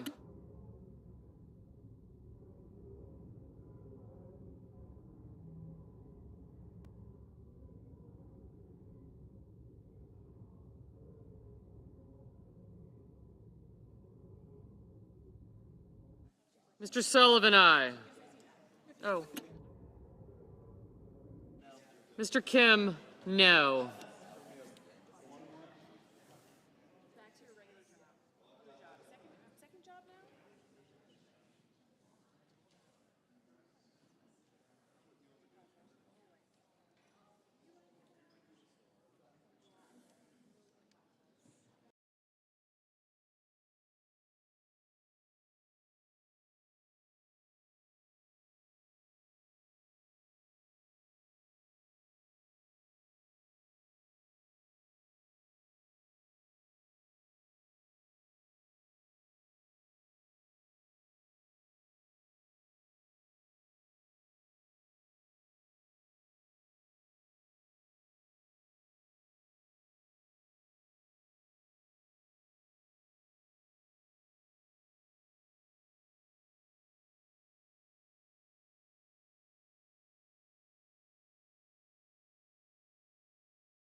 Mr. Mullen, aye.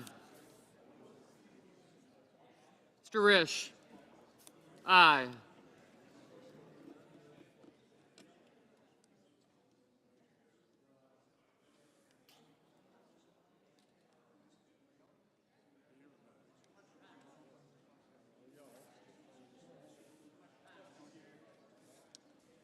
Mr. Justice. Aye.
Mr. Bozeman, aye.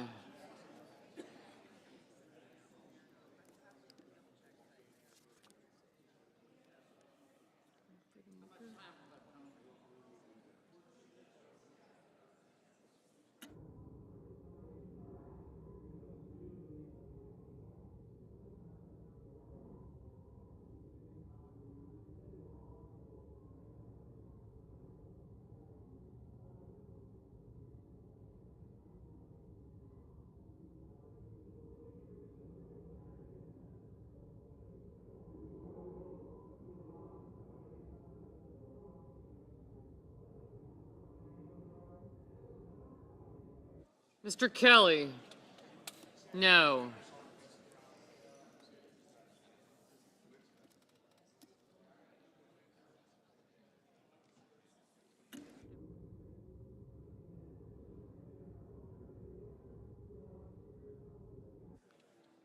Mr. Langford, aye.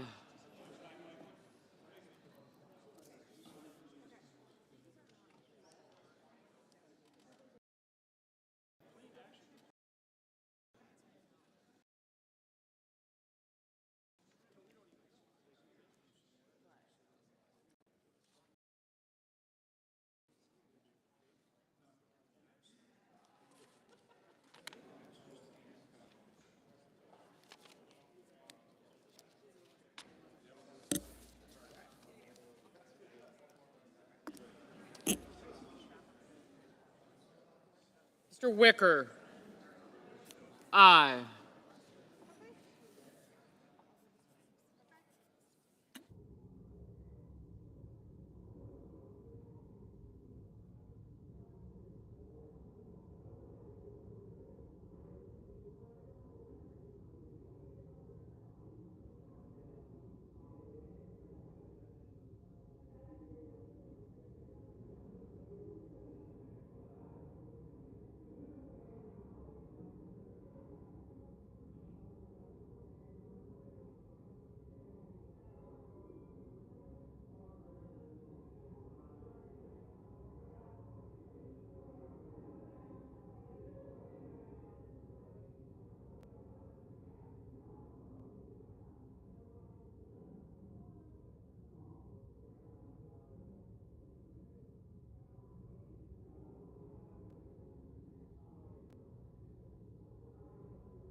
On this vote, the yeas are 50, the nays are 34, and the motion is agreed to. The clerk will report the nomination. Department of Commerce, Ariel Roth of the District of Columbia to be Assistant Secretary for Communications and Information. The clerk will report the motion to invoke cloture. Cloture motion. We, the undersigned senators, in accordance with the provisions of Rule 22 of the Standing Rules of the Senate, do hereby move to bring to a closed debate on the nomination of John Hurley of California to be Undersecretary for Terrorism and Financial Crimes, signed by 17 senators. Under the previous order, the mandatory quorum call under Rule 22 has been waived. The question is it the sense of the Senate that the debate on the nomination of John Hurley of California to be Undersecretary of Terrorism and Financial Crimes shall be brought to a close? The yeas and nays are mandatory under the rule. The clerk will call the roll. Ms. Alsobrooks. Ms. Baldwin. I do. Thank you. Mr. Wyden. Ron, I'll see you soon.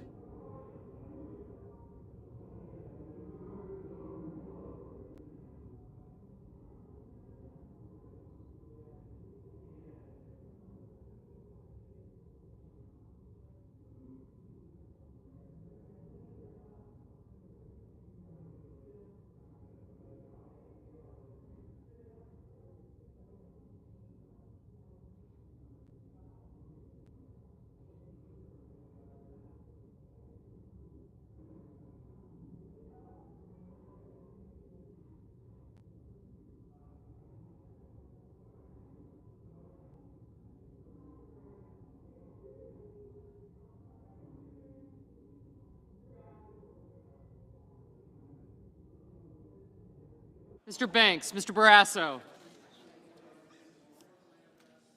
Thank you. Thank you.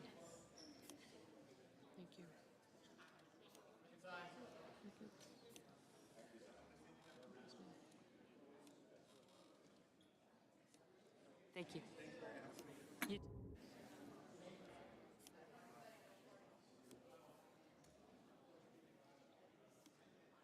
Mr. Barrasso, Mr. Bennett, Mrs. Blackburn.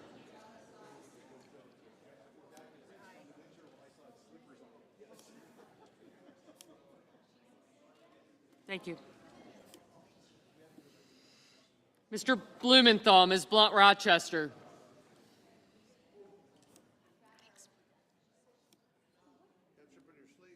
Mr. Booker. Mr. Bozeman, Mrs. Britt, Mr. Budd, Ms. Cantwell, Mrs. Capito. Thanks.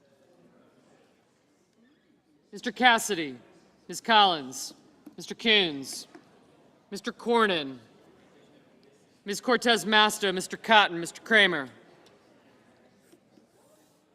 Mr. Crapo, Mr. Cruz,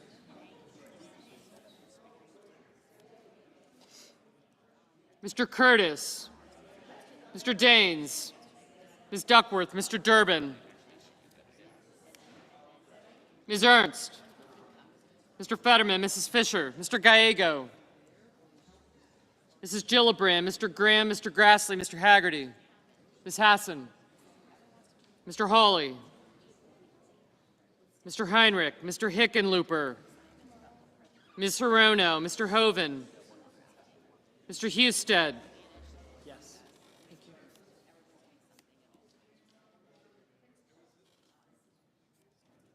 you. Mrs. Hyde-Smith, Mr. Johnson, Mr. Justice, Mr. Kane, Mr. Kelly, Mr. Kennedy,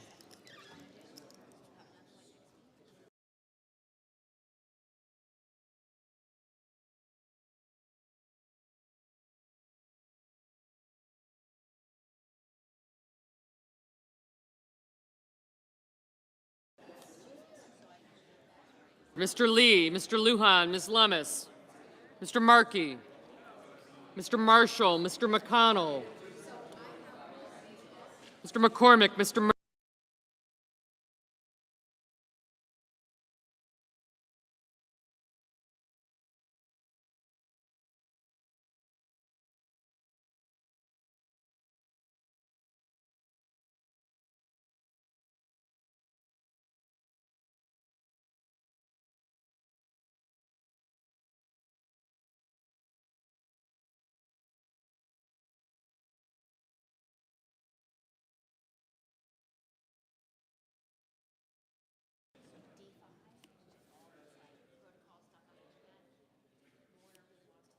Mr. Rounds, Mr. Sanders, Mr. Schatz, Mr. Schiff, Mr. Schmidt, Mr. Schumer, Mr.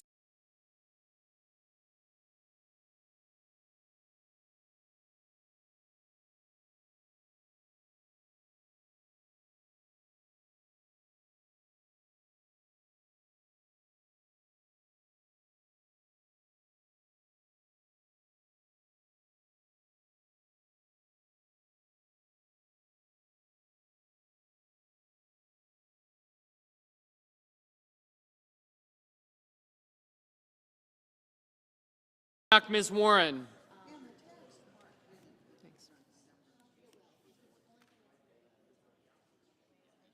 Mr. Welch. Mr. Whitehouse.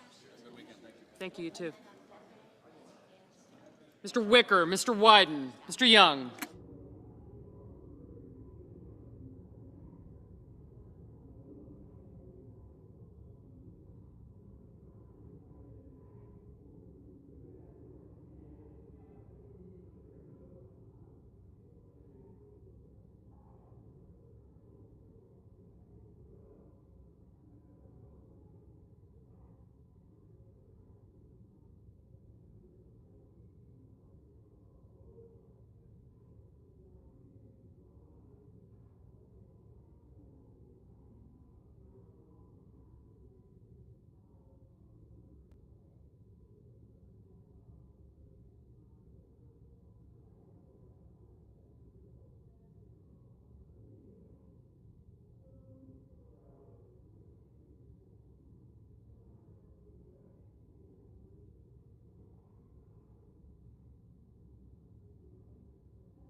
Senators voting in the affirmative: Banks, Barrasso, Blackburn, Bozeman, Budd, Capito, Cornyn, Cotton, Crapo, Cruz, Curtis, Fisher, Graham, Grassley, Haggerty, Hoeven, Husted, Hyde-Smith, Johnson, Justice, Kennedy, Lankford, Lee, Lummis, Marshall, McConnell, McCormick, Moody, Mullen, Murkowski, Ricketts,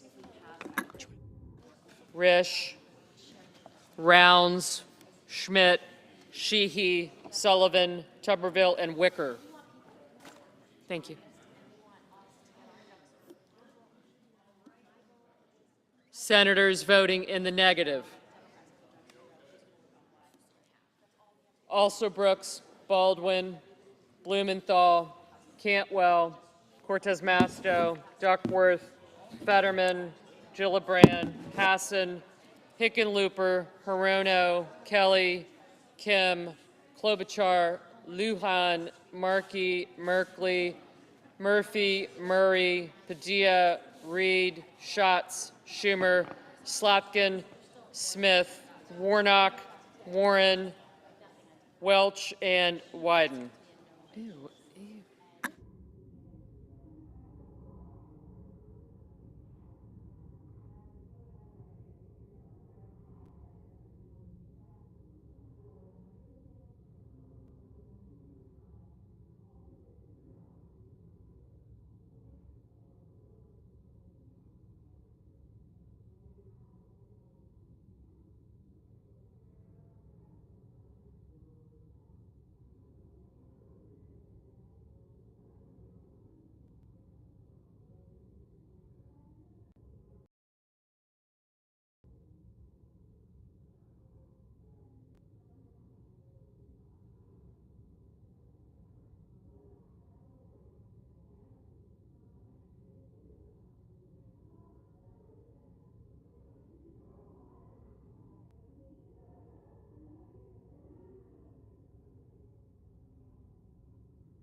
add a CBDC-related poison pill to that bill.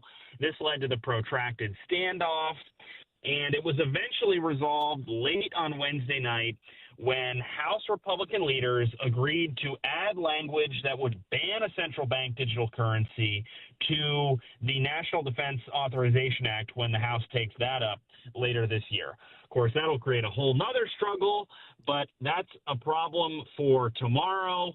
And for today, they came to this deal with the hardliners to unfreeze the House floor, and they eventually passed this rule late on Wednesday night after what eventually became the longest vote in the history of the House.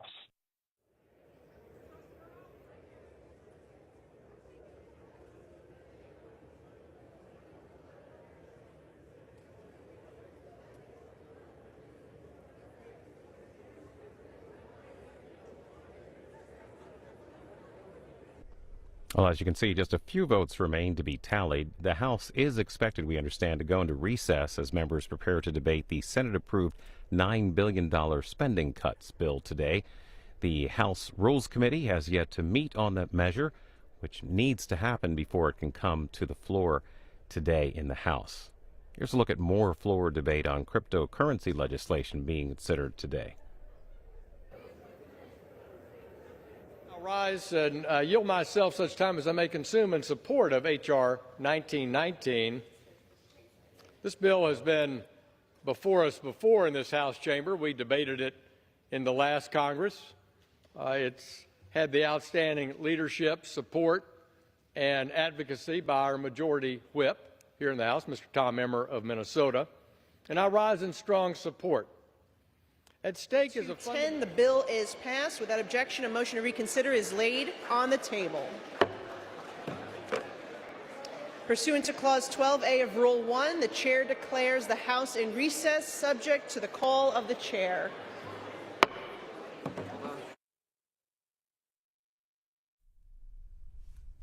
And as we told you, the House now in recess after passing 3 bills related to cryptocurrency and debating the defense spending package for fiscal year 2026.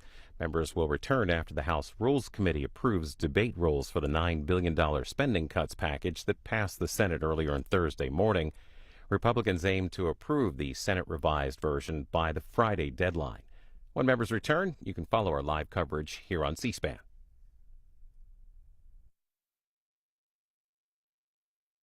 Looking to contact your members of Congress?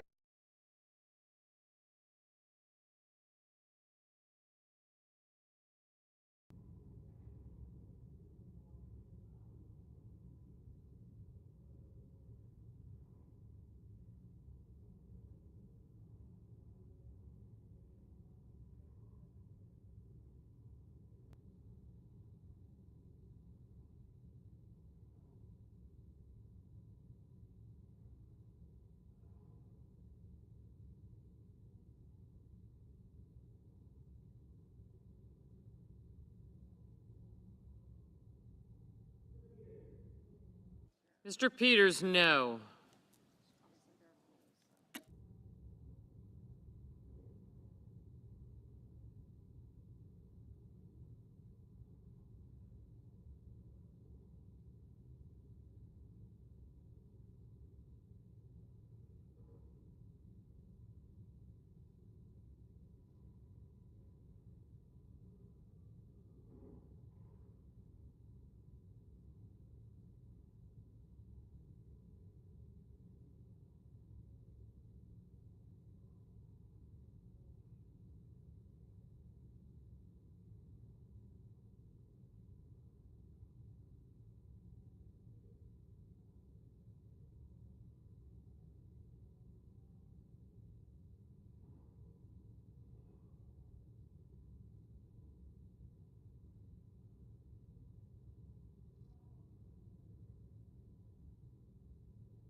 Mr. Daines, aye.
Mr. Marino, aye.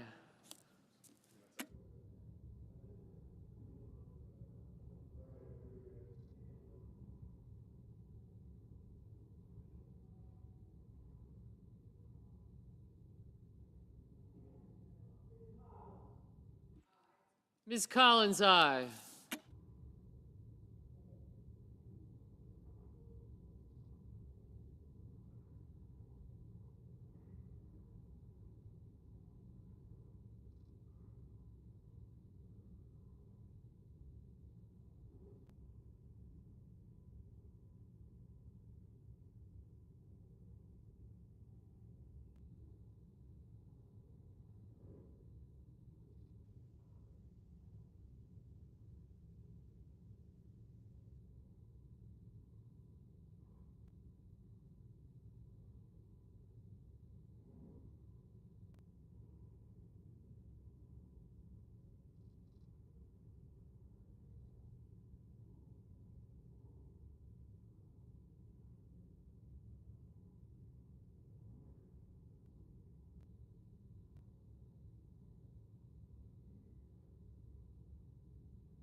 Mr. Scott of Florida, aye.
Mr. Sanders, no.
Mr. Thune, aye.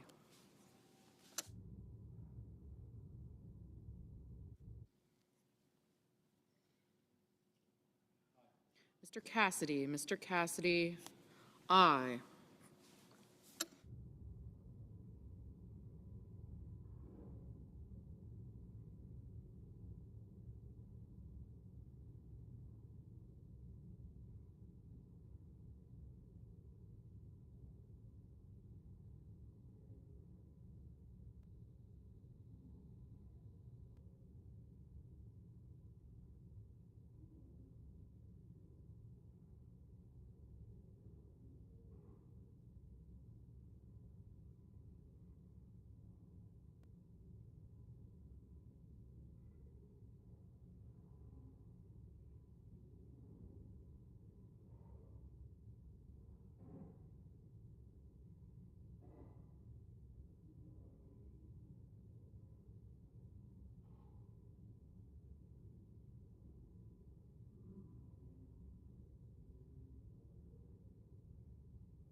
Mr. Young, aye.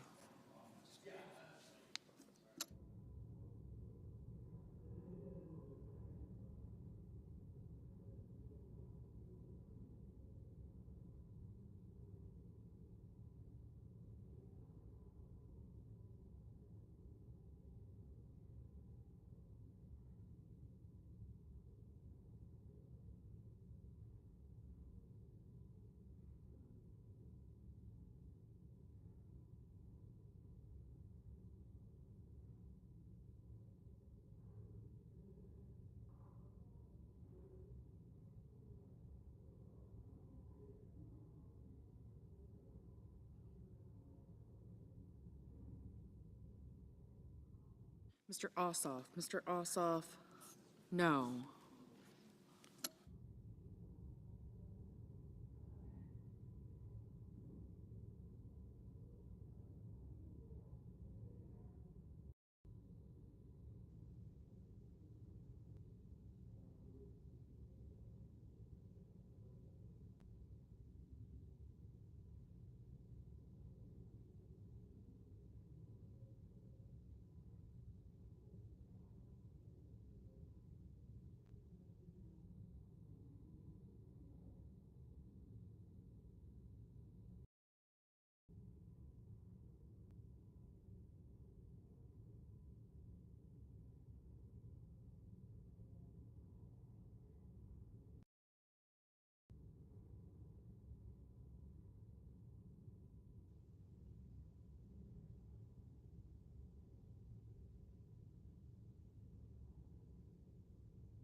Mr. Van Hollen, no.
Mrs. Britt. Mrs. Britt, aye.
Mr. Booker, no.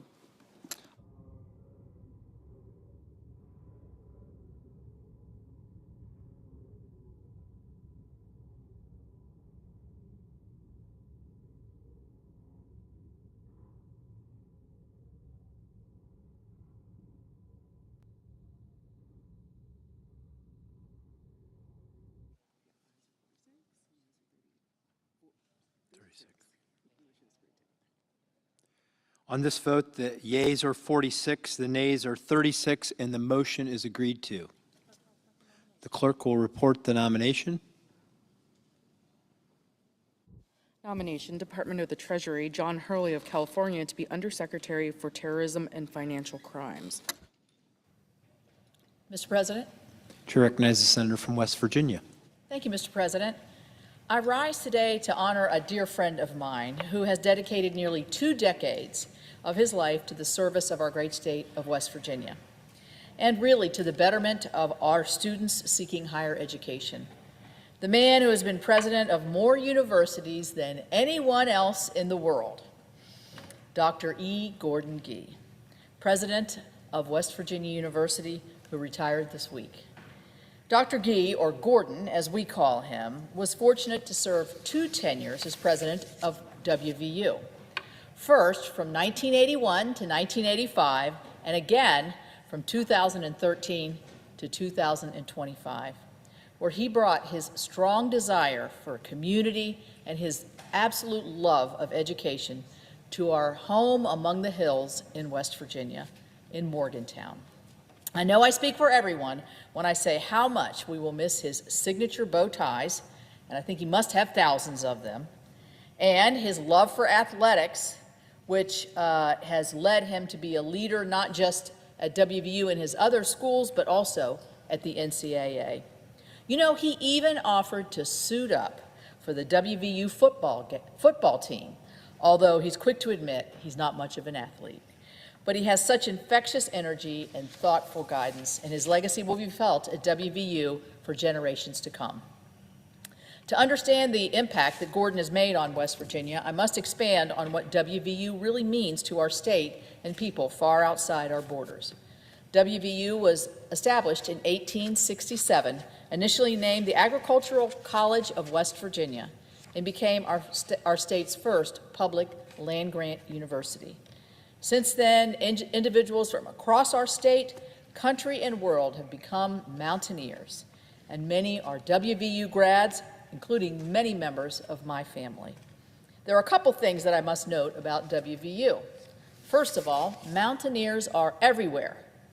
There isn't a town across West Virginia or an airport across the country, and I would even say the world, where you don't see the trademark blue and gold flying WV logo or hear country roads being played. The Mountaineers serve as a point of pride for our state and bring recognition to the wonderful people, passion, culture, and history that we have in our state of West Virginia. Second, Mountaineers are changing the world. Across WVU's 13 colleges and schools, whether it's engineering, agriculture, law, or medicine, Mountaineers are making a difference. WVU is the state's only institution to hold the title of an R1 university, the benchmark that recognizes exceptional research capacity. This is a status that WVU received in 2016 under Gordon's leadership. Gordon's connection to West Virginia isn't just a professional one, it's a personal one too. He chose to return to West Virginia, not once, but twice, because he believes in West Virginia, our people, and WVU. When he speaks of his love and passion for our state, it is unmistakably heartfelt.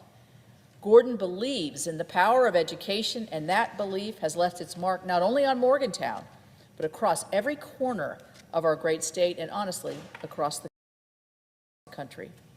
When Gordon became president of WVU the first time in 1980, only 37 years old. When he returned to Blaney House, which is the residence of the president, in 2013, I'll say he came back seasoned with the experience and perspective that WVU really needed. Through the foundation of his 4 pillars, education, healthcare, prosperity, and purpose, Gordon has guided WVU through both times of success and tumult, including through a global pandemic.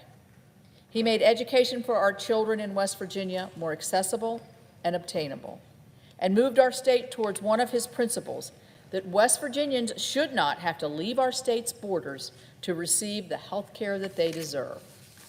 The impact that Gordon has made is apparent in many areas, but particularly noteworthy is the impact he has made through the continued expansion of WVU Medicine.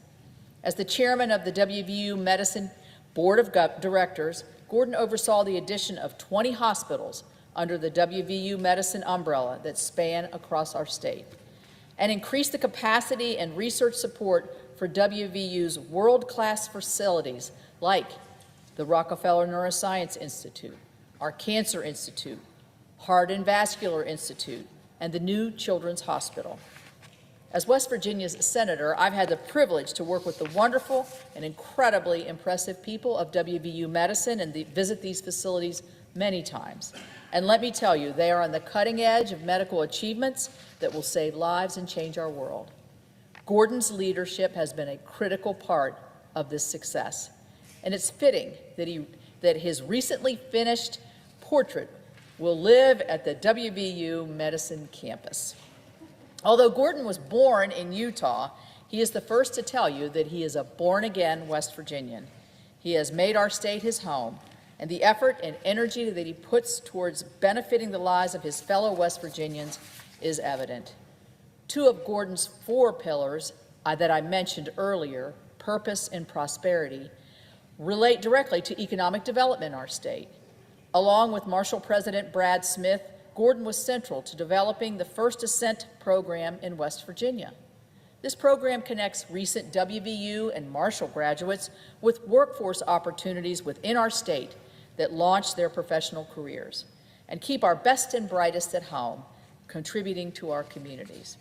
The duo, the dynamic duo I would call them, also worked together to establish Ascend West Virginia, which has been a successful effort to attract remote workers to West Virginia's mountains, highlighting the wonderful outdoor recreation opportunities that our state offers to young professionals and their family. Additionally, Gordon has made it a priority to visit and spend time every year in all 55 counties of our state, showing the excellent work of the WVU Extension Services, designed to build prosperity, enhance educational opportunities, improve health, and create purpose in communities across the entirety of our state. While Gordon's presence at as WVU president will be missed, we know that he will continue to make a difference in West Virginia. And as I said when I started this speech, the legacy he built will continue to be felt for generations to come. I know that I join Gordon and our state when I say we look forward to the leadership and experience that the new WVU president, Michael Benson, brings to Morgantown. In a recent article published at the WVU magazine, I found the advice that Gordon gave to his successor to be wise, true, and eloquent. If you love the state and its people, they will love you back. And that has certainly been the case for Dr. E. Gordon Gee and the time he has spent in Morgantown. On a personal note, Charlie and I have been the recipients of emails, texts, letters from Gordon that have lifted us up in tough times and really in good times as well. I have leaned on Gordon's counsel as I've made difficult decisions, and he has always taken the time to give me very thoughtful advice. Both Charlie and I can safely say that our lives have been enhanced by Gordon and by the friendship that we have fostered with him and Lori. Here in the United States Senate, and as I look at the president of the Senate, I know this is true of you, being from Ohio, there are many members here in the United States Senate that have Gordon on speed dial. But I am eternally grateful that we West Virginians are the ones who get to claim him. Gordon, I wish you the best in your next chapter, and I've heard him talk about his retirement, and he always reminds everybody, I have not died. I have not died. But I hope you enjoy the well-deserved time that you can now spend with your Lori, which has made it, and she has made an incredible mark on our state and the university alongside you, as well as your daughter Rebecca and those beautiful 2 young twin granddaughters that you love so dearly. Thank you, Gordon, for all that you've done for WVU, for West Virginia, for all of us, for your leadership, your vision, your heart, your sense of humor, and all that you've done for our state and our people, those of us like you that call it home. With that, I yield the floor.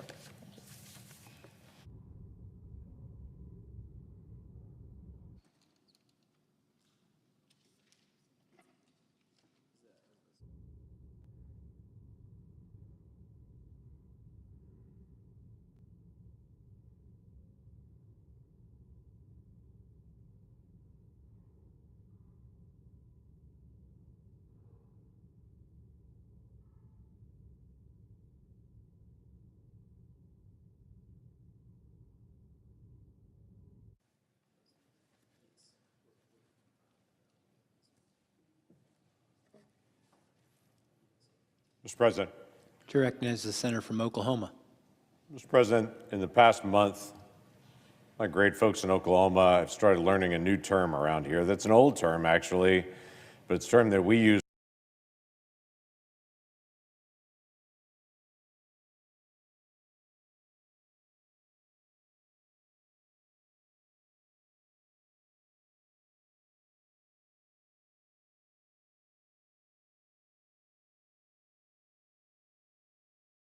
all the time, Votorama.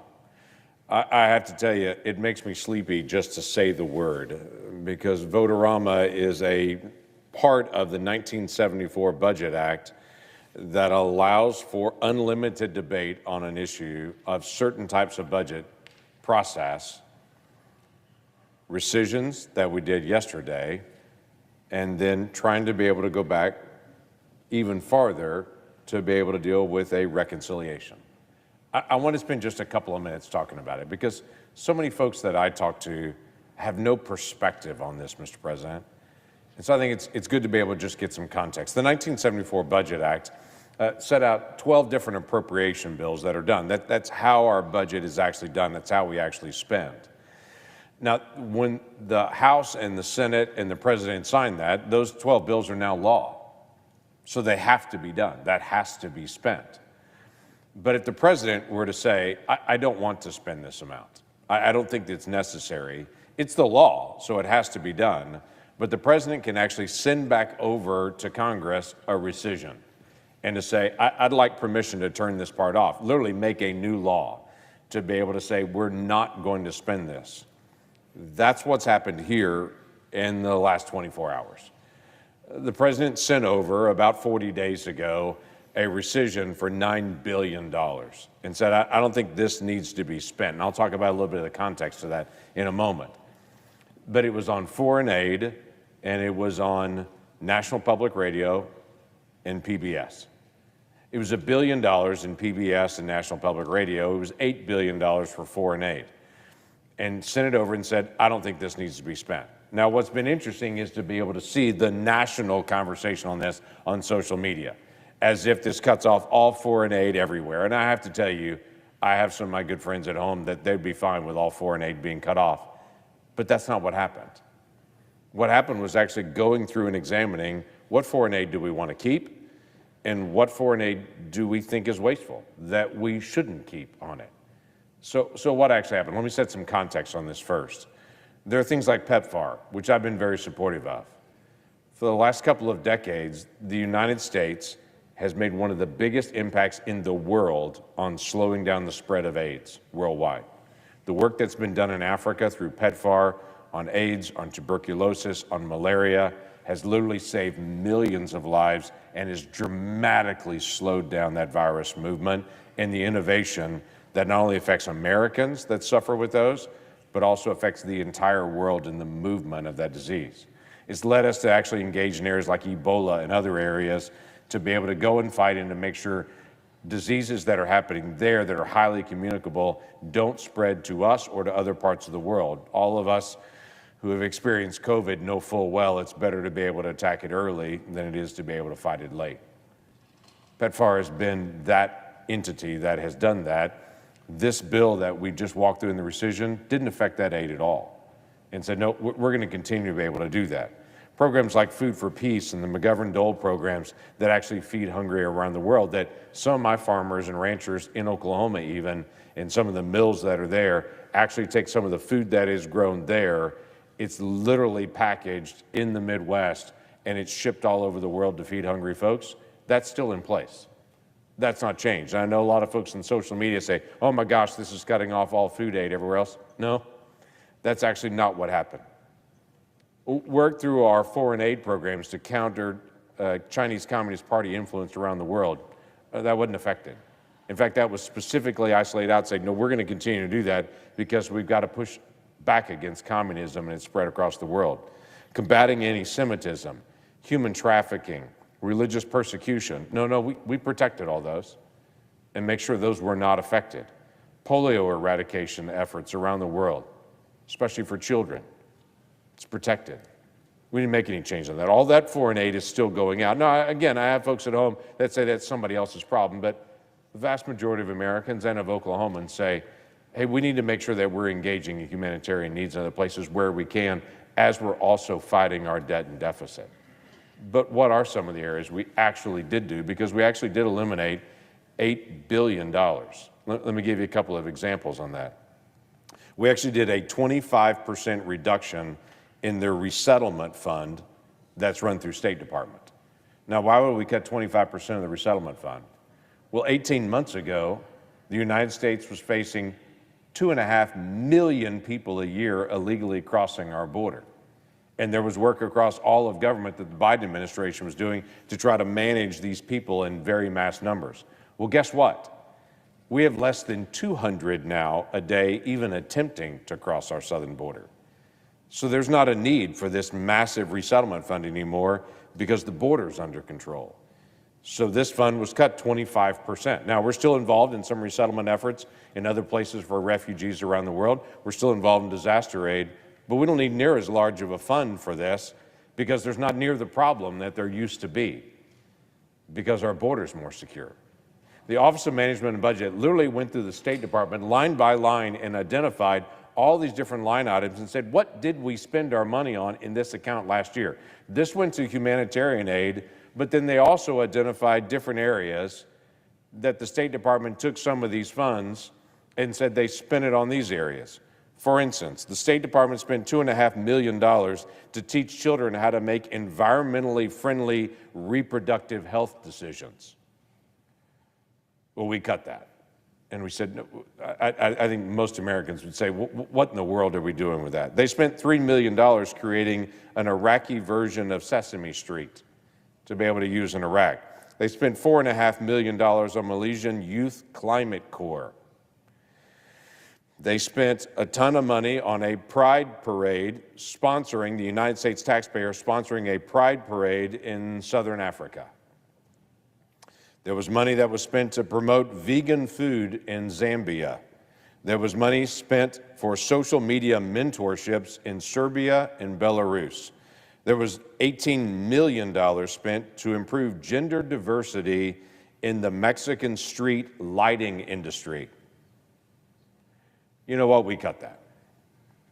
What we saved was aid for polio, for AIDS, for food. What we cut was money for gender diversity improvements for the Mexican street lighting industry. So yeah, we did cut some funds back, but it was very intentional to go back and identify what are areas that most folks at home would scratch their head and say, tell me again why we spent our tax dollars on that. Tell me again why I worked overtime to pay for my family to be able to make more money and pay more taxes so that my money would go to be able to pay to teach children how to make environmentally friendly reproductive health decisions overseas. That's what we went after. And I'm grateful that we actually didn't just talk about doing something, we did it.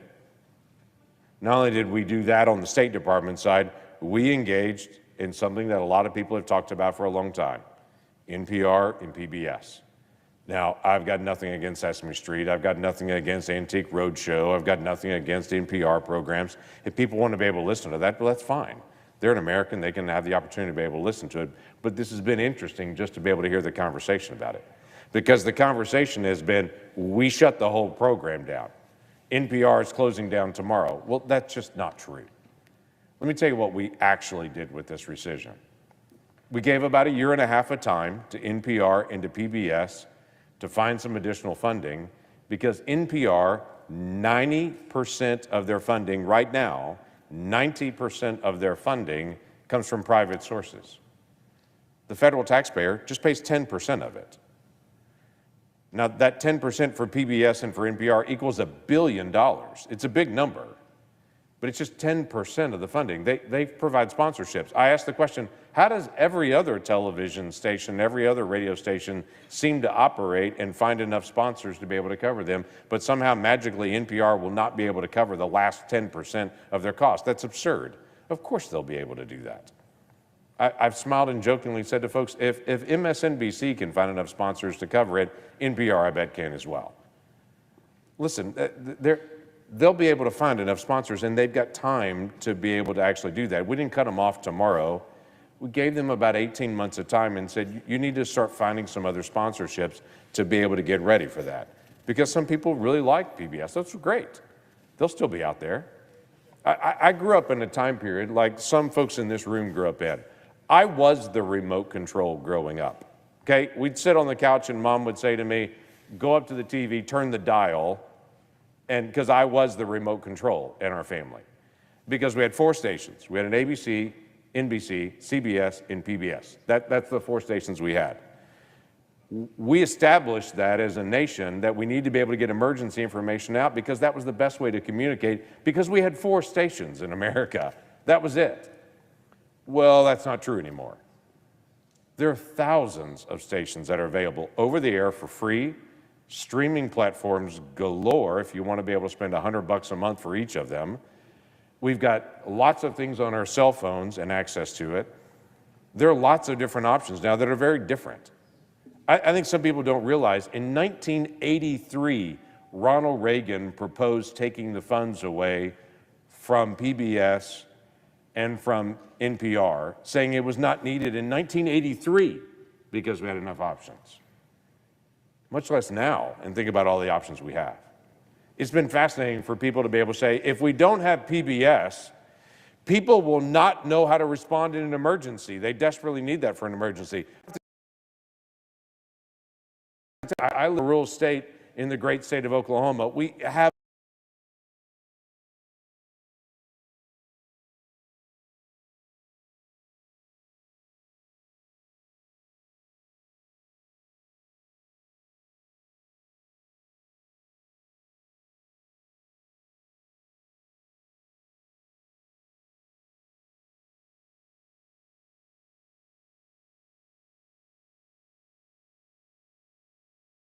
to be able to say the only way a television station or a radio in America is if taxpayers pay for that means you ignore the thousands of other options that are out there. So no, we're not cutting them off except for the funding and saying, hey, decades ago, this might have been appropriate use of funds, but when we have $2 trillion in overspending, maybe we should start looking for billions of dollars to be able to reduce our spending. We're not just talking about it. We actually did it and said, okay, let's start finding strategic ways to be able to do this. And so in the last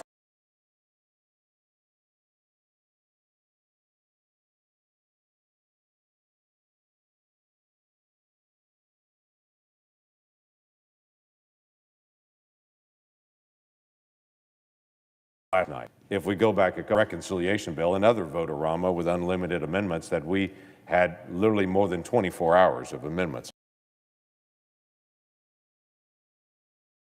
That was all about what are we going to do on tax policy and what are we going to do about the one big, beautiful bill.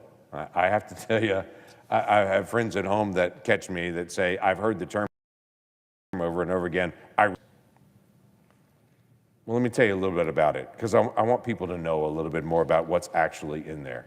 When this was passed by the House and the Senate and the President of the United States signed it into law on the 4th of July, that bill will have dramatic effects in so many areas. It's half of the farm bill that needs to be done that, quite frankly, we couldn't get done in the last Congress. Our Democratic colleagues would not agree with us on what are we doing on some of the farm programs. Well, guess what? We just got those done. Every farmer and rancher in my state is ecstatic that more than half of the farm bill has now already been done. We're not talking about it. We actually did that. Now, we've got more to go in other policy areas, but reference prices and so many other things that needed to be updated just got updated. It was able to prevent a tax increase for every single American. Every single American, not just the wealthy, every single American that pays taxes, their tax rate was scheduled to go up January the 1st of next year, until now. We passed the One Big Beautiful Bill, and it did the first big thing it needed to do, prevent a tax increase, kept the rates the same so that Americans would not have a huge tax increase. It also added new border wall structure. It added new border agents. It added ICE agents. It added detention facilities so that we don't have a couple of months of a secure border.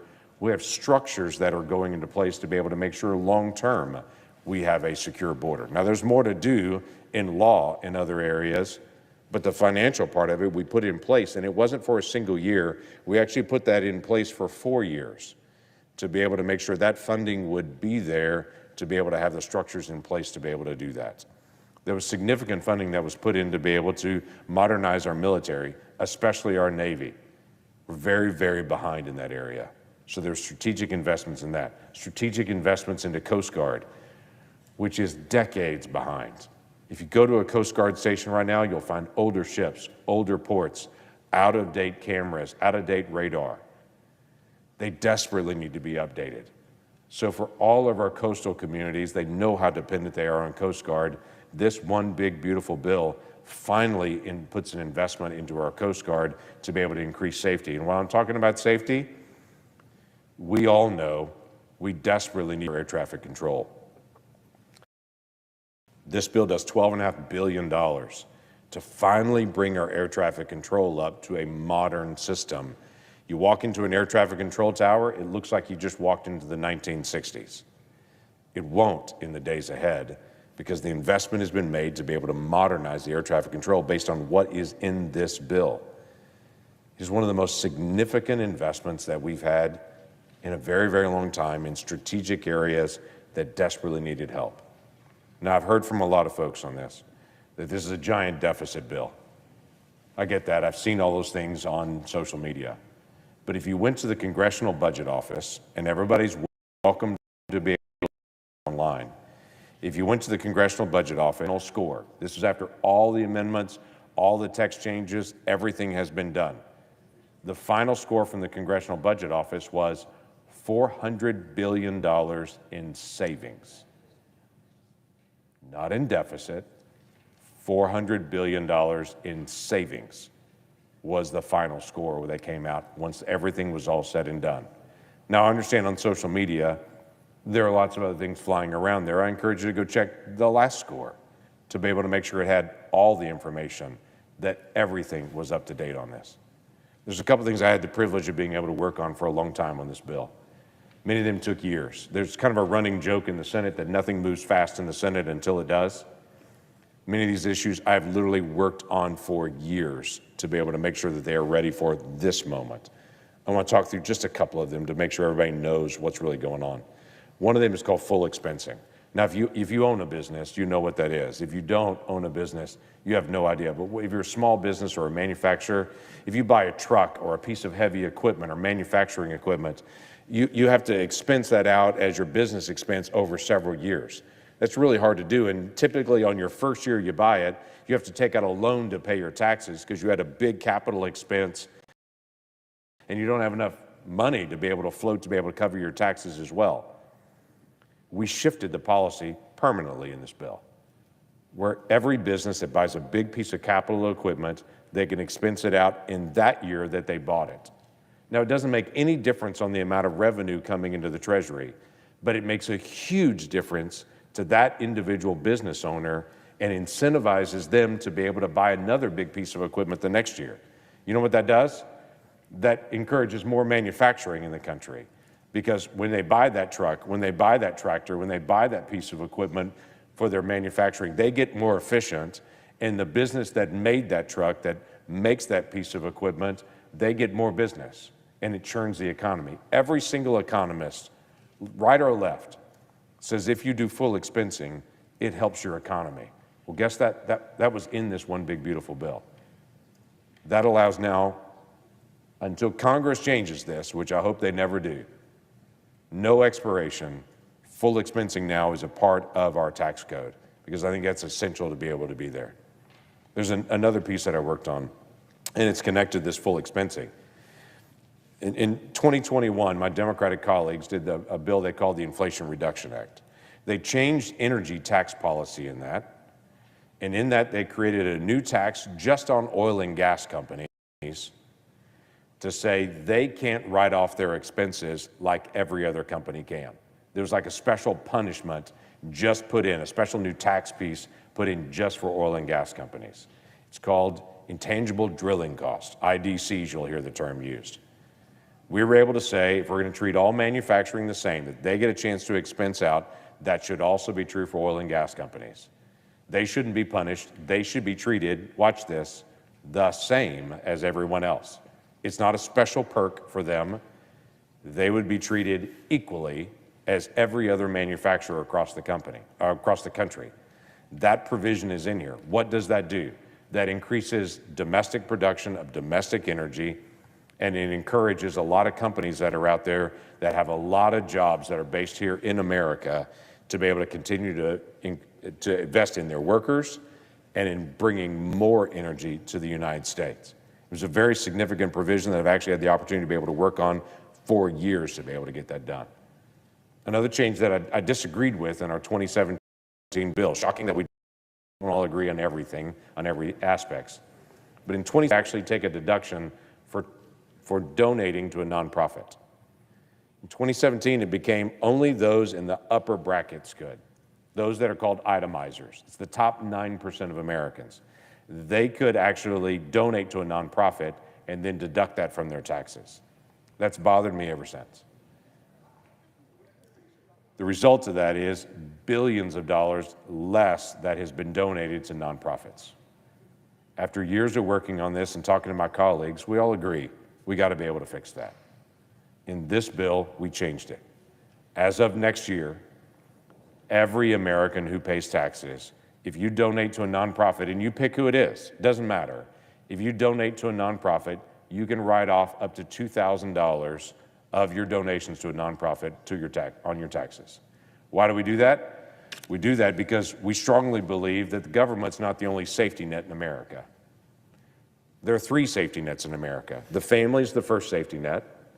The second safety net are nonprofits and houses of worship all over the country. The third is government. Government can never meet all the needs. Government may be able to send you a check, but if you're going to get a mentor, if you're going to get somebody to walk alongside of you, that's often a nonprofit. Nonprofits are the ones that take care of the hungry and the homeless and the hurting face to face in every single community. Tiny little nonprofits, houses of worship all over the country that volunteer their time. This will encourage more investment in those nonprofits to strengthen our safety net for those who are hurting the most in our country, that they would be able to get help directly where they are. Quite frankly, if we want to incentivize great help towards people that are right there in their community, then let's have stronger nonprofits. We did that in this bill. We're not talking about it, we did it. President Biden put in a rule last year that many of us were shocked by, quite frankly, on both sides of the aisle. He put in a rule saying for nursing homes all across the country, skilled nursing facilities, whoever it may be, they've got to have a certain new level of staffing. Now that sounds like a nice idea to say you got to have more nurses there all the time. Seems nice if you're in Washington, D.C., but if you're in rural America, guess what? There just aren't enough nurses to do that. So in many of these nursing facilities, they have a nurse that's nearby, and when there's a crisis, they're on call all the time, but they're not physically there. But they were putting a new requirement. They have to physically be there. Do you know what that means? That means rural nursing homes could not operate because they physically don't have enough nurses in the area to do that. That meant many rural nursing homes in my state were already looking at closing and just moving operations into the suburbs and into the cities where they could get enough nurses. That makes people in my state have to drive farther to see their loved one. That's wrong. That's just wrong. We changed that in this bill. And we said, no, we're not going to have that. It sounds like a nice idea.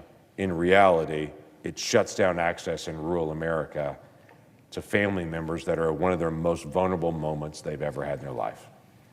We want to make sure families can surround people in those really tough days that happen for many people in nursing and skilled nursing facilities.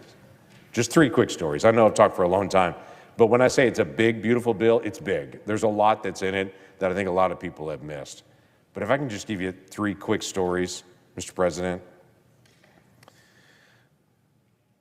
Let me talk about a senior adult in Bethany, Oklahoma. Her name is Marilyn.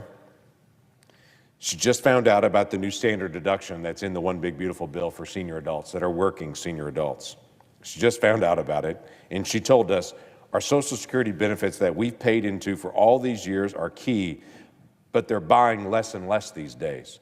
So we're really excited about maybe having some improvement on that. She said, you just never know what life's going to bring, and so the benefit of not being taxed now on my Social Security benefits and being able to keep more of my Social Security that I paid into is essential for me. As she said, because many of us that are using it for our living expenses with the intention of not drawing down our savings and our reserves so we can make sure that it's still there for the future. She's pretty excited about this change in the law where working seniors will not have to pay as much taxes and won't pay taxes on their Social Security benefits. He's the police chief in Moore, Oklahoma. To him about the no tax on overtime. This was his statement. He said, police officers do a lot of work on overtime. There's a lot of Capitol Police that I walk around here in the last couple of weeks. They've done a lot of overtime. Todd said this, any bit of money that a police officer can pour back into their family and back into their home is a positive thing. He said in rural and smaller organizations, this is really going to make an impact to retain quality people in the community that provide public safety. He's pretty excited about the no tax on overtime. Finally, last story. There's a waitress in Yukon, Oklahoma. Her name is Rihanna. She's really excited about the no tax on tips. She told us this. She said, tips play a huge role in my take-home pay. Being able to take home more of my hard-earned tips means I'll be able to support my family a lot better. Not only does every hard-earned dollar that I make go towards things like my car note and a mortgage and child care, she said being able to keep more of it and to put it towards the things that I love and people that I love, that will go a long ways. It's coming at a great time, she said. The interest rates and the groceries are going up, and that gives me an upper hand to be able to have extra cash in my pocket. Listen, we were thinking about people all over our states as we worked on the One Big Beautiful Bill, and I understand the dissension, the divisions. We don't all agree on things.